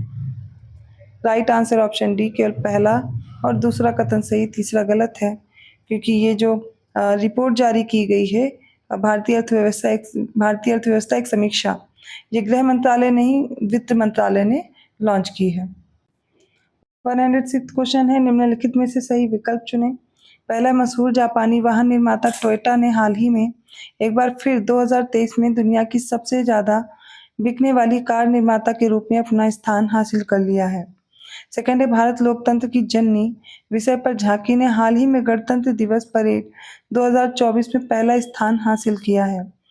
थर्ड है, शरद चौहान को पुडुचेरी का नया मुख्य सचिव नियुक्त किया गया है। फोर्थ है, भारत की पहली गर्भ निरोधक गोली सहेली की खोज करने वाली सेंट्रल ड्रग रिसर्च इंस्टीट्यूट की पूर्व निदेशक डॉक्टर नित्या आनंद का हाल ही में निधन हो गया है। उपर्युक्त में से कौन से कथन सही हैं? Right answer option D, first, second, third और फोर्थ करेक्ट है। अगला प्रश्न है, 2 कथन दिए गए हैं, दोनों को देख करके बताइए कौन से सही हैं। पहला है, रतन टाटा ट्रस्ट ने हाल ही में दक्षिण मुंबई के महालक्ष्मी क्षेत्र में भारत का पहला उन्नत लघु पशु अस्पताल शुरू करने की घोषणा की है। सेकेंड है, भारतीय रिजर्व बैंक ने हाल ही में खराब या सीमित इंटरनेट कनेक्टिविटी वाले क्षेत्रों में भुगतान की सुविधा के लिए ई-रुपया लेन देन के लिए ऑफलाइन कार्यक्षमता शुरू करने की घोषणा की है। इनमें से कौन से स्टेटमेंट करेक्ट है? राइट होगा ऑप्शन सी, दोनों करेक्ट हैं। अगला प्रश्न है, हर साल विश्व दलहन दिवस 10 फरवरी को मनाया जाता है, पर 2024 में विश्व दलहन दिवस की थीम क्या है? Option A pulses fertile soil and people, B pulses nourishing soil and people, C है pulses fertile soil and nourishing people, D है pulses nourishing the soil and the people. इसका right answer option B, pulses nourishing soil and people. 109th question, केंद्रीय कृषि और किसान कल्याण मंत्री अर्जुन मुंडा ने हाल ही में नई दिल्ली में प्रधानमंत्री फसल बीमा योजना के तहत कौन सी प्रमुख पहलों की शुरुआत की है? पहला कृषि रक्षक पोर्टल और हेल्पलाइन, सेकेंड है सारथी पहल, थर्ड है शिक्षण प्रबंधन प्रणाली। ऊपर दिए गए में से कौन सा कथन सही है? राइट आंसर ऑप्शन सी, तीनों करेक्ट हैं। 110th क्वेश्चन है, निम्नलिखित कथनों पर विचार करें। पहला, हाल ही में भारत में कैंसर का शीघ्र पता लगाने के लिए एम्स ने एक AI प्लेटफॉर्म iOncology.ai का अनावरण किया है। सेकेंड है, LIC mutual fund asset management ने हाल ही में रवि कुमार झा को अपना प्रबंध निदेशक और मुख्य कार्यकारी नियुक्त किया है। थर्ड, चीन ने हाल ही में अंटार्कटिक वैज्ञानिक अध्ययन के लिए हियानलिंग स्टेशन का अनावरण किया है। फोर्थ, स्मृति ईरानी ने हाल ही में EDCIL विद्यांजलि छात्रवृत्ति कार्यक्रम का अनावरण किया है। कौन से स्टेटमेंट करेक्ट है? राइट आंसर ऑप्शन बी, पहला, दूसरा और तीसरा करेक्ट है, चौथा इनकरेक्ट है, क्योंकि छात्रवृत्ति कार्यक्रम ये धर्मेंद्र प्रधान ने लॉन्च किया, ना कि स्मृति ईरानी ने। 111वां प्रश्न है, निम्नलिखित में से सही विकल्प का चुनाव करें। पहला, भारतीय मुक्केबाज मनदीप जांगड़ा ने हाल ही में वाशिंगटन के टॉप पेनिस सिटी में अमेरिका स्थित नेशनल बॉक्सिंग एसोसिएशन का इंटरकॉन्टिनेंटल सुपर फेदरवेट खिताब जीता है। सेकेंड, इसरो ने हाल ही में मौसम पूर्वानुमान और आपदा प्रबंधन में सुधार के लिए मौसम संबंधी उपग्रह इनसैट 3DS लॉन्च करके एक महत्वपूर्ण उपलब्धि हासिल की है। थर्ड, उड़ीसा के मुख्यमंत्री नवीन पटनायक के नेतृत्व वाली राज्य सरकार ने हाल ही में लाभ योजना शुरू करने की मंजूरी दी है। फोर्थ है, THDC इंडिया लिमिटेड ने हाल ही में ऋषिकेश में भारत के सबसे बड़े इलेक्ट्रोलाइजर और ईंधन सेल आधारित ग्रीन हाइड्रोजन पायलट प्रोजेक्ट का अनावरण किया है। इनमें से कौन से कथन सही हैं? राइट आंसर ऑप्शन डी, सारे। अगले प्रश्न में फिर से सारे कथन देखिए। पहला है, नावोरेम रोशिबिना देवी को हाल ही में वर्ष की महिला वुशु एथलीट का ताज पहनाया गया है। सेकेंड, हाल ही में तन्मय अग्रवाल ने सबसे तेज तिहरे शतक का विश्व रिकॉर्ड बनाया है। थर्ड है, हाल ही में इसरो माइक्रोग्रेविटी अनुसंधान में सफलता का प्रदर्शन करते हुए पोएम 3 मिशन में सभी प्रयोगों को पूरा करने की घोषणा की है। फोर्थ है, हाल ही में कोहिमा जिले के खूबसूरत गांव रुसोमा में आयोजित चौथे रुसोमा ऑरेंज फेस्टिवल में 3400 लोगों ने भाग लिया है। कौन सा विकल्प सही होगा? वो हो जाएगा ऑप्शन डी, सारे स्टेटमेंट करेक्ट हैं। अगला प्रश्न है, पहला कथन देखिए। प्रधानमंत्री नरेंद्र मोदी ने हाल ही में उत्तर प्रदेश के बुलंदशहर में 19,100 करोड़ रुपए से अधिक की परियोजनाओं का उद्घाटन और शिलान्यास किया है। सेकंड है, टाटा डिजिटल ने हाल ही में टाटा समूह की ई-कॉमर्स इकाई के नए मुख्य कार्यकारी अधिकारी और प्रबंध निदेशक के रूप में नवीन ताहिलियानी की नियुक्ति की घोषणा की है। थर्ड, उत्तराखंड राज्य हाल ही में समान नागरिक संहिता लागू करने वाला पहला राज्य बन गया है। कौन से कथन सही हैं? राइट आंसर ऑप्शन सी, तीनों करेक्ट हैं। बढ़ते हैं अगले प्रश्न की ओर। पहला, प्रसिद्ध गणित शिक्षक और सुपर 30 के संस्थापक आनंद कुमार को हाल ही में संयुक्त अरब अमीरात सरकार से प्रतिष्ठित गोल्डन वीजा प्राप्त हुआ है। सेकंड है, दिल्ली के मुख्यमंत्री अरविंद केजरीवाल ने हाल ही में दिल्ली में ट्रांसजेंडर समुदाय के लिए मुफ्त बस यात्रा की घोषणा की है। थर्ड है, सौराष्ट्र क्रिकेट एसोसिएशन स्टेडियम का नाम हाल ही में बदलकर निरंजन शाह स्टेडियम कर दिया गया है। ऊपर दिए गए निम्नलिखित में से कौन से कथन सही हैं? राइट आंसर ऑप्शन सी, सारे विकल्प अर्थात सारे कथन सही हैं। 115th क्वेश्चन है, पहला कथन देखिए। हाल ही में जारी विश्व बैंक की LPI रिपोर्ट 2023 में भारत 139 देशों में 38वें स्थान पर है। सेकेंड है, नीमा सरीखानी को हाल ही में wild life photographer of the year people's choice award 2023 मिला। थर्ड है, बर्फ पर सोते हुए एक ध्रुवी भालू की तस्वीर को हाल ही में wild life photographer of the year people's choice award जीता है। कौन से कथन सही हैं? राइट आंसर ऑप्शन सी, तीनों करेक्ट हैं। 116वां प्रश्न है, फिल्म फेयर पुरस्कार 2024 विजेताओं की सूची से संबंधित सही विकल्प का चयन कीजिए। पहला, सर्वश्रेष्ठ फिल्म बारहवीं फेल को मिला है। सेकंड है सर्वश्रेष्ठ निर्देशक, विदु विनोद चोपड़ा है बारहवीं फेल के। थर्ड है मुख्य भूमिका में सर्वश्रेष्ठ अभिनेता पुरुष का जो अवार्ड है वो रणबीर कपूर को मिला एनिमल के लिए। फोर्थ है मुख्य भूमिका में सर्वश्रेष्ठ अभिनेत्री महिला में आलिया भट्ट को मिला रॉकी और रानी की प्रेम कहानी के लिए। कौन से कथन सही हैं? राइट आंसर ऑप्शन डी, चारों करेक्ट हैं। 117 क्वेश्चन है, हाल ही में भारतीय रिजर्व बैंक की जारी मौद्रिक नीति से संबंधित सही विकल्प का चयन करें। पहला पॉलिसी रेपो जो रेट है वो 6.50% है। सेकंड है SLR, ये 18% है। थर्ड है marginal standing facility rate 6.50%। Bank rate है 6.75% और CRR है 4.50%। कौन से इसमें विकल्प सही दिए गए हैं? करेक्ट आंसर चूज करें। राइट आंसर होगा ऑप्शन सी, 1, 2 और 4, 5 है।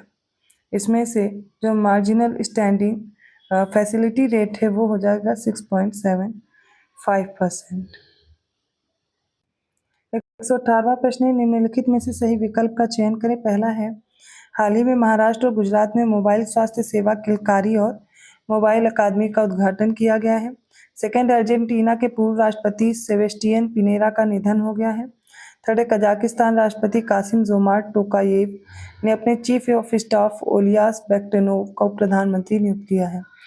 फोर्थ, प्रसिद्ध कश्मीरी कवि और पत्रकार फारूक नाजिकी का हाल ही में निधन हो गया है। निम्नलिखित में से कौन से कथन सही हैं? राइट आंसर होगा ऑप्शन बी, पहला, तीसरा और चौथा करेक्ट है। दूसरा इसलिए इनकरेक्ट है क्योंकि ये जो सेबेस्टियन पिनेरा हैं जिनका निधन हुआ है ये चिली के पूर्व राष्ट्रपति हैं, ना कि अर्जेंटीना के। 119वां प्रश्न है, अब निम्नलिखित में से गलत विकल्प का चयन करना है। पहला, टाटा समूह हाल ही में संयुक्त बाजार पूंजीकरण में रुपए 30 लाख करोड़ का आंकड़ा पार करने वाला पहला भारतीय समूह बन गया है। सेकंड है, सार्वजनिक परीक्षा अनुचित साधनों की रोकथाम विधेयक 2024 हाल ही में लोकसभा में पेश किया गया है।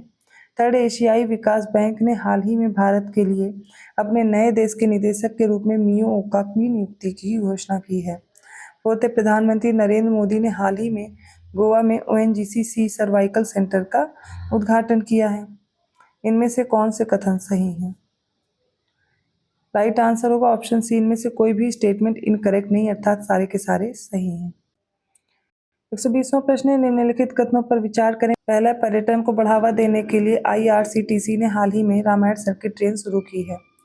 सेकंड है, CDS जनरल अनिल चौहान ने हाल ही में रक्षा साहित्य महोत्सव कलाम और कवच पुणे में artificial intelligence and national security नामक पुस्तक का अनावरण किया है। थर्ड है, स्विगी को हाल ही में ऑनलाइन पेमेंट एग्रीगेटर के लिए RBI से मंजूरी मिली है। निम्नलिखित में से कौन सा कथन करेक्ट है? राइट आंसर होगा ऑप्शन डी, पहला और दूसरा करेक्ट है, तीसरा इनकरेक्ट है क्योंकि यहाँ पर स्विगी नहीं जोमेटो होगा। 121वां प्रश्न है, निम्नलिखित कथनों पर विचार करें। पहले सारे कथन देखिए। पहला है, सार्वजनिक क्षेत्र की इकाइयों की भर्ती प्रक्रियाओं में पारदर्शिता और दक्षता बढ़ाने के उद्देश्य से पिनाराई विजयन ने हाल ही में केरल में सार्वजनिक उद्यम बोर्ड का उद्घाटन किया है। सेकंड है, भारतीय अंतरिक्ष अनुसंधान संगठन की वाणिज्यिक शाखा न्यू स्पेस इंडिया लिमिटेड ने हाल ही में वर्ष 2024 में स्पेसएक्स के फाल्कन 9 द्वारा GSAT-20 के प्रक्षेपण की घोषणा की है। थर्ड है, रक्षा सचिव गिरधर अरामाने ने हाल ही में बेंगलुरु कर्नाटक में हिंदुस्तान एरोनॉटिक्स लिमिटेड के एरो इंजन अनुसंधान और विकास केंद्र में एक नई डिजाइन और परीक्षण सुविधा का उद्घाटन किया है। निम्नलिखित में से कौन से कथन सही हैं? राइट आंसर ऑप्शन सी, तीनों करेक्ट। अगले प्रश्न में गलत विकल्प चुनने, अर्थात कौन से कथन गलत है ये बताना है। पहला है, भारत के उपराष्ट्रपति जगदीप धनखड़ को हाल ही में पौंडीचेरी विश्वविद्यालय का पदेन चांसलर नियुक्त किया गया है। सेकंड है, केंद्र सरकार द्वारा हाल ही में भारतीय खाद्य निगम चावल को भारत ब्रांड के तहत बेचने की योजना बनाई गई है।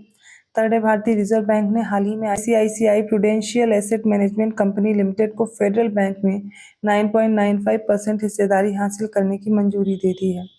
फोर्थ है, राजस्थान ट्रांसमिशन प्रोजेक्ट को हाल ही में पावर फाइनेंस कॉरपोरेशन की सहायक कंपनी PFC कंसल्टिंग द्वारा सुरक्षित किया गया है। इनमें से कौन से कथन गलत हैं? राइट आंसर होगा ऑप्शन सी, कोई भी गलत नहीं। 123वां प्रश्न है, निम्नलिखित में से सही विकल्प का चयन करें। पहला है, दुनिया के तीसरे सबसे बड़े ऊर्जा उपभोक्ता भारत ने हाल ही में पहली बार संयुक्त अरब अमीरात से खरीदे गए कच्चे तेल के लिए रुपए में भुगतान किया है। सेकंड है, तमिलनाडु के उप मुख्यमंत्री भट्टी विक्रमार्क मल्लू ने हाल ही में इब्राहिमपट्टनम में सरकार के प्रजा पालन कार्यक्रम का उद्घाटन किया है। थर्ड है, CLP हेमंत के श्रीनिवासुलु के इनका हाल ही में प्रतिष्ठित मैन ऑफ द ईयर 2023 का जो पुरस्कार इसे सम्मानित किया गया है। फोर्थ है, जर्मन राजनीतिक दिग्गज वोल्फगैंग सायेउबल का हाल ही में निधन हो गया है। कौन सा कथन सही है? इसका राइट आंसर होगा ऑप्शन बी।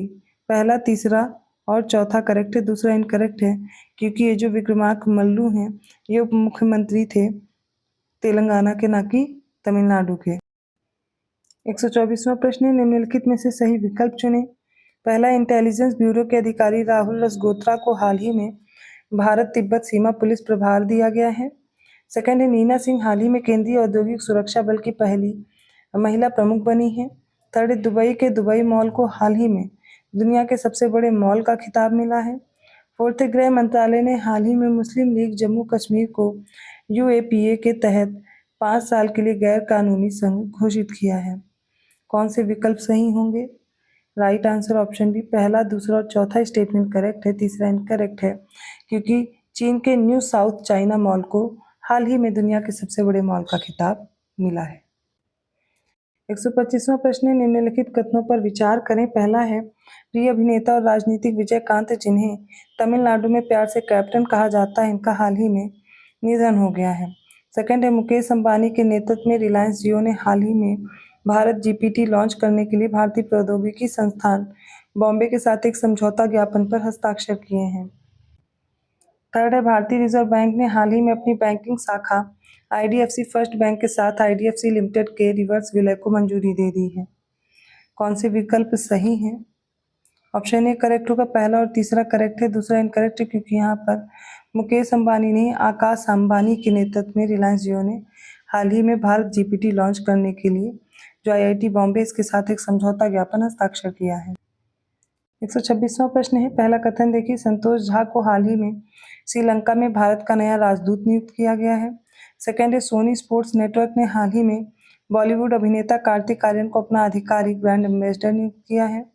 थर्ड है, उर्जित पटेल ने अर्थशास्त्री लोहित लांबा के साथ मिलकर breaking the mould reimagining India's economic future नाम से एक किताब जारी की है। थर्ड है, बेंगलुरु के कैंपगोड़ा अंतर्राष्ट्रीय हवाई अड्डे के टर्मिनल 2 को हाल ही में यूनेस्को के पिक्स वर्सेल्स 2023 में दुनिया के सबसे खूबसूरत हवाई अड्डे के रूप में मान्यता दी गई है। इनमें से कौन से कथन हैं जो सही हैं? इसका राइट आंसर ऑप्शन बी। पहला, दूसरा और चौथा स्टेटमेंट करेक्ट है, तीसरा इनकरेक्ट है, क्योंकि यहाँ पर उर्जित पटेल नहीं रघुराम राजन होंगे। 127वां प्रश्न है, पहला कथन देखिए, दिवंगत वाइस एडमिरल बिनॉय रॉय चौधरी को हाल ही में मरणोपरांत मूल वीर चक्र से सम्मानित किया गया है। सेकंड है, विश्व बैंक दक्षिण पूर्व एशिया की क्षेत्रीय निदेशक डॉक्टर पूनम खेत्रपाल सिंह को हाल ही में भूटान के national order of merit gold से सम्मानित किया गया है। थर्ड है, भारतीय अंतरिक्ष अनुसंधान संगठन को हाल ही में हुसाविक संग्रहालय द्वारा प्रतिष्ठित लीफ एरिक्सन लूनर पुरस्कार से सम्मानित किया गया है। फोर्थ है, भारतीय हॉकी टीम के मिडफील्डर हार्दिक सिंह को हाल ही में FIH हॉकी स्टार अवार्ड 2023 में पुरुष FIH player of the year पुरस्कार से सम्मानित किया गया है। इनमें से कौन से कथन सही हैं? Right answer option C. पहला, तीसरा और चौथा करेक्ट है, दूसरा इनकरेक्ट है, क्योंकि यहाँ पर विश्व बैंक नहीं होगा, यहाँ पर विश्व स्वास्थ्य संगठन है, वो सही होगा। 128वां प्रश्न है, निम्नलिखित में से सही विकल्प चुनें। पहला, स्पीडोमीटर का उपयोग वाहनों की गति मापने के लिए किया जाता है। सेकंड, एक्सेलेरोमीटर का उपयोग वाहन की गति की वृद्धि दर को मापने के लिए किया जाता है। थर्ड है, ओडोमीटर का उपयोग विमान की ऊंचाई मापने के लिए किया जाता है। फोर्थ है, अल्टीमीटर का उपयोग वाहन द्वारा तय की गई दूरी को मापने के लिए किया जाता है। उपर्युक्त में से कौन से कथन सही हैं? हो जाएगा ऑप्शन ए, पहला और दूसरा सही, तीसरा और चौथा गलत है, क्योंकि ओडोमीटर का उपयोग वाहन द्वारा तय की गई दूरी मापने के लिए किया जाता है, जबकि अल्टीमीटर का उपयोग विमान की ऊंचाई मापने के लिए किया जाता है। 129वां क्वेश्चन है, निम्नलिखित में से कौन केशिकत्व के उदाहरणों से संबंधित सही विकल्प है, उसका चयन करें। पहला है, लालटेन मोमबत्ती में मिट्टी के तेल का बढ़ना। सेकेंड है मोमबत्ती में मोम का बढ़ना। थर्ड है जड़ों से पौधों के अन्य भागों तक पानी का प्रवाह। ऊपर दिए गए निम्नलिखित में से कौन से कथन सही हैं? राइट आंसर ऑप्शन सी, तीनों करेक्ट है।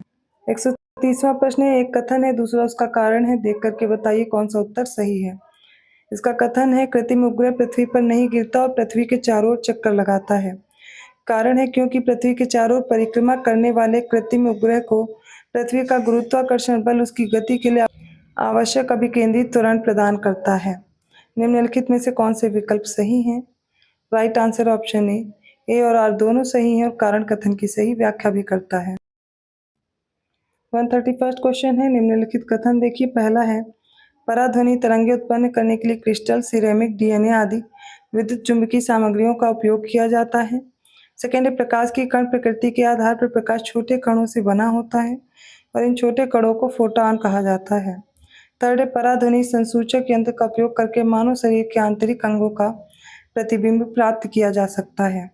इनमें से कौन से कथन सही हैं? राइट आंसर ऑप्शन सी, तीनों करेक्ट है। 132वां प्रश्न है, नीचे दो कथन दिए गए, एक कथन है दूसरा कारण है, देख करके सही उत्तर दें। पहला है वाहनों की सर्च लाइट और हेडलैम्प में परवलयिक दर्पण का उपयोग किया जाता है। इसका कारण है परवलयिक दर्पण के फोकस पर स्थित स्रोत से आने वाली प्रकाश किरणें एक निश्चित तीव्रता के साथ समानांतर किरण में परावर्तित होती हैं। निम्नलिखित में से कौन सा उत्तर सही होगा? राइट आंसर ऑप्शन ए और आर दोनों सही हैं और कारण कथन की सही व्याख्या भी करता है। 133वां प्रश्न है, निम्नलिखित कथनों पर विचार करें। पहला, किसी धातु की सतह से बाह्य ऊष्मा ऊर्जा प्रदान करने पर मुक्त इलेक्ट्रॉन उत्सर्जित होते हैं या तापायनिक उत्सर्जन कहलाता है। सेकेंड है धातु पर प्रबल विद्युत क्षेत्र लगाकर धातु की सतह से इलेक्ट्रॉन उत्सर्जित करना क्षेत्र उत्सर्जन कहलाता है। थर्ड है जब तेलीय आवृत्ति या उच्च आवृत्ति का प्रकाश किसी धातु की सतह पर पड़ता है तो इलेक्ट्रॉन उत्सर्जित होते हैं, इसे प्रकाश विद्युत उत्सर्जन कहा जाता है। निम्नलिखित में से कौन से कथन सही हैं? राइट आंसर ऑप्शन सी, तीनों करेक्ट हैं। 134 क्वेश्चन है, निम्नलिखित को सुमेलित करें। एक तरफ रासायनिक तत्व है, दूसरी तरफ चिकित्सा अनुप्रयोग है। इसमें आयोडीन 131 है, कोबाल्ट 60 है, आर्सेनिक 74 है, सोडियम 24 है। चिकित्सा अनुप्रयोग में मस्तिष्क प्रतिबिंबन है, रक्त कैंसर का उपचार, रक्त अतिक्रमण और ट्यूमर की पहचान है। कौन से कथन सही होंगे? Right answer option A, iodine 131 मस्तिष्क प्रतिबिंबन के लिए, कोबाल्ट 60 का उपयोग किया जाता है रक्त कैंसर के उपचार के लिए, आर्सेनिक 74 ट्यूमर की पहचान के लिए और सोडियम 24 रक्त अतिक्रमण के लिए। 135 क्वेश्चन है, निम्नलिखित कथनों पर विचार करें। पहला है सोडियम हेक्सा मेटाफॉस्फेट को कैलगॉन कहा जाता है। सेकेंड है सोडियम नाइट्रेट को ग्लोबल सॉल्ट भी कहा जाता है। थर्ड है सोडियम सल्फेट को चिली साल्ट पीटर कहा जाता है। कौन से कथन इनमें से सही हैं? राइट आंसर ऑप्शन है केवल पहला सही है, दूसरा गलत है क्योंकि सोडियम नाइट्रेट को saltpetre, Chile saltpetre कहा जाता है और सोडियम सल्फेट को ग्लोबल सॉल्ट कहा जाता है। 136 क्वेश्चन है, निम्नलिखित में से क्षार धातुओं का चयन करें। पहला है क्रिप्टॉन, सेकंड है लिथियम, थर्ड है रुबीडियम, फोर्थ है सीजियम, फिफ्थ है फ्रांसियम। इसका राइट आंसर दें, हो जाएगा ऑप्शन ए 2, 3, 4, 5। ये सारी क्षार धातुएं हैं, ठीक है। Helium, neon, argon, krypton, radon, xenon, ये सारी उत्कृष्ट गैस या फिर अक्रिय गैसें होती हैं। 137 क्वेश्चन है, सही सुमेलित कीजिए। एक तरफ अम्ल का नाम है, दूसरी तरफ नेम ऑफ सब्सटेंस है। लैक्टिक अम्ल, ऑक्जेलिक अम्ल, एस्कॉर्बिक अम्ल और टार्ट्रिक अम्ल दिया गया है। पदार्थों में दही, पालक, कच्चे आम और आंवला है। आपस में मैच कीजिए। देखिए लैक्टिक एसिड पाया जाता है दही में, ऑक्जेलिक एसिड होता है पालक में, एस्कॉर्बिक एसिड होता है आंवला सिट्रस फल में, टार्ट्रिक एसिड होता है इमली, अंगूर और कच्चे आम में। इसका राइट आंसर हो जाएगा ऑप्शन ए। 138वां प्रश्न है, पानी में स्थायी कठोरता को दूर करने के लिए निम्नलिखित में से किन विधियों का प्रयोग किया जाता है? पहला है कैलगॉन विधि, सेकेंड है आयन विनिमय विधि, थर्ड है संश्लेषित रेजिन विधि और फोर्थ है क्लार्क विधि। इसका राइट आंसर हो जाएगा ऑप्शन ए, कैल्गन विधि, आयन विनिमय विधि और संश्लेषित रेजिन विधि का प्रयोग होता है। अस्थायी कठोरता को, इसमें पानी में जो मैग्नीशियम और कैल्शियम के हाइड्रोजन कार्बोनेट लवण की उपस्थिति होती है, इनके कारण होती है और इनको उबालकर, जब पानी उबालकर अस्थायी कठोरता दूर करते हैं उसे क्लार्क विधि कहा जाता है। 139 क्वेश्चन है, निम्नलिखित में से कौन भौतिक परिवर्तन के उदाहरण है? पहला बर्फ का पिघलना या जल का बर्फ में पिघलना। सेकंड है सोडियम क्लोराइड का क्रिस्टलीकरण। थर्ड है बालू और जल का मिलना। फोर्थ है लोहे पर जंग लगना। इनमें से कौन सा आंसर करेक्ट है? Right answer option B first, second और थर्ड, ये भौतिक परिवर्तन है। जबकि लोहे पर जंग लगना, लकड़ी का जलना, दुग्ध का अस्कंदन, ये सारे रासायनिक परिवर्तन के उदाहरण हैं। 140वां प्रश्न है, निम्नलिखित में से कौन से जीव आर्थ्रोपोडा संघ से संबंधित है? पहला है नेरिस, सेकंड है बिच्छू, थर्ड है मकड़ी, फोर्थ है बरूथी या घुन और फिफ्थ है केकड़ा। इसका राइट आंसर ऑप्शन है बिच्छू, मकड़ी, बरूथी या घुन और केकड़ा, ये सारे के सारे ऑर्थ्रोपोडा में आते हैं। 141 क्वेश्चन है, सही विकल्प चुने। पहला है डीऑक्सीराइबोस शर्करा में 4 नाइट्रोजनी, 4 एडेनिन, ग्वानिन, साइटोसिन और यूरेसिल होते हैं। सेकंड है आरएनए राइबोस शर्करा में 4 नाइट्रोजनी, 4 एडेनिन, ग्वानिन, साइटोसिन और थाइमिन होते हैं। निम्नलिखित में से कौन से विकल्प सही हैं? राइट आंसर ऑप्शन डी कोई भी कथन सही नहीं, दोनों गलत है। क्योंकि डीएनए में डीऑक्सीराइबोस न्यूक्लिक एसिड होता है, इसमें होता है एडेनिन, ग्वानिन, साइटोसिन और थामिन, ठीक है। जबकि जो आरएनए होता है इसमें होता है एडेनिन, ग्वानिन, साइटोसिन और यूरेसिल। 142वां प्रश्न है, निम्नलिखित को सही से सुमेलित करें। विटामिन है और उनके वैज्ञानिक नाम है, देख करके सही उत्तर का चयन करें। तो right answer option C, vitamin B one को थाइमिन बोलते हैं, विटामिन बी2 को राइबोफ्लेविन बोलते हैं, विटामिन बी3 को नियासिन बोलते हैं, विटामिन बी5 को पैंटोथेनिक एसिड बोलते हैं और विटामिन बी6 को पायरिडॉक्सिन, इसलिए 145 इज करेक्ट। 143वां प्रश्न है, सारे कथन देखिए। पहला है मानव शरीर की सबसे बड़ी ग्रंथि अग्नाशय एक मिश्रित ग्रंथि है। सेकंड है अग्नाशय का अंतःस्रावी भाग आइलेट्स ऑफ लैंगरहैंस कोशिकाओं से बना होता है। थर्ड है लैंगरहैंस की आइलेट्स की बीटा कोशिकाएं इंसुलिन हार्मोन का स्राव करती हैं। फोर्थ है इंसुलिन हार्मोन रक्त में अतिरिक्त शर्करा को ग्लाइकोजन में परिवर्तित करता है। फिफ्थ है शरीर में इंसुलिन की कमी से मधुमेह नामक रोग हो जाता है। इनमें से कौन से कथन सही हैं?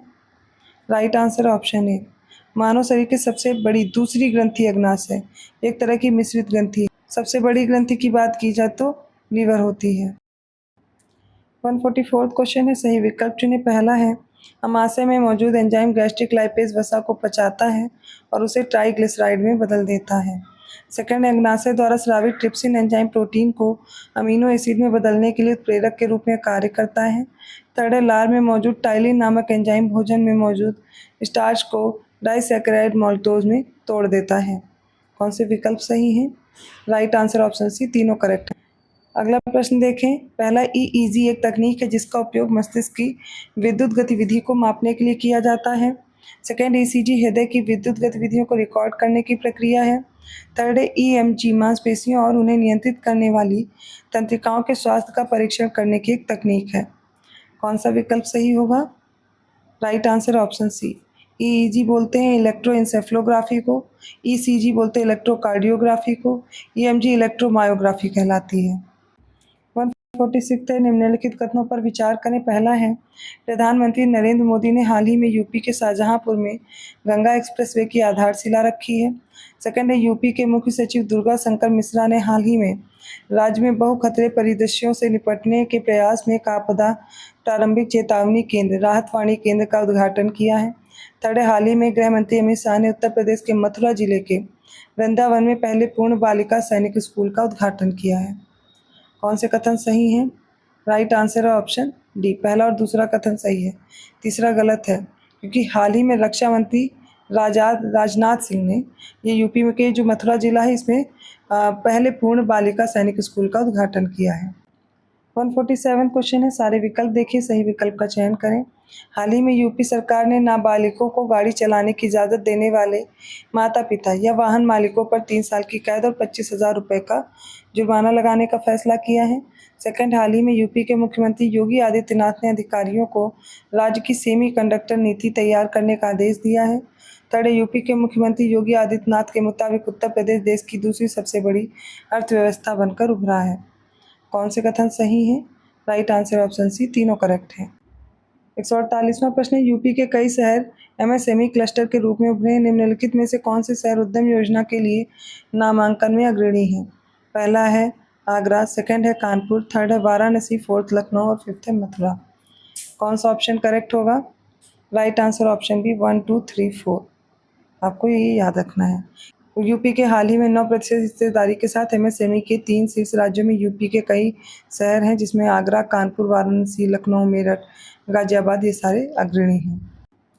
149 क्वेश्चन है, निम्नलिखित कथनों पर विचार करें। सारे कथन देखिए। पहला, यूपी सरकार ने हाल ही में फाइलेरिया को खत्म करने के लिए वार्षिक सामूहिक दवा प्रशासन अभियान शुरू किया है। सेकंड है, यूपी सरकार ने हाल ही में आगंतुकों के लिए आवास और भोजन के अनुभवों को उन्नत करने के उद्देश्य से अपनी पेइंग गेस्ट योजना शुरू की है। थर्ड है, यूपी ने हाल ही में भारत की अंतर संचालित आपराधिक न्याय प्रणाली का सबसे अधिक उपयोग करते हुए लगातार तीसरे वर्ष पहला स्थान हासिल किया है। कौन से विकल्प सही हैं? राइट आंसर ऑप्शन सी, तीनों करेक्ट हैं। आज के सेट का लास्ट क्वेश्चन देखिए। पहला कथन है, केंद्रीय स्वास्थ्य और परिवार कल्याण मंत्री ने हाल ही में यूपी के कानपुर में गणेश शंकर विद्यार्थी मेमोरियल मेडिकल कॉलेज में एक सुपर स्पेशलिटी ब्लॉक का वर्चुअल उद्घाटन किया है। सेकंड है, भारत सरकार द्वारा प्रत्येक जिले में स्थापित किए जा रहे खेलो इंडिया सेंटर की तर्ज पर प्रदेश के प्रत्येक ब्लॉक में खेलो उत्तर प्रदेश सेंटर स्थापित करने की घोषणा की गई है। थर्ड है, मुख्यमंत्री योगी आदित्यनाथ ने हाल ही में यूपी की प्रस्तावित सेमीकंडक्टर नीति 2024 पर आधारित प्रस्तुतिकरण की समीक्षा की है और अधिकारियों को आवश्यक दिशा निर्देश जारी किए हैं। कौन से कथन सही हैं? राइट आंसर ऑप्शन सी, तीनों करेक्ट हैं। तो आज का ये सेट कंप्लीट होता है। 8 सेट टोटल हो चुके हैं। प्लेलिस्ट में सारी क्लासेस ऐड कर दी गई हैं।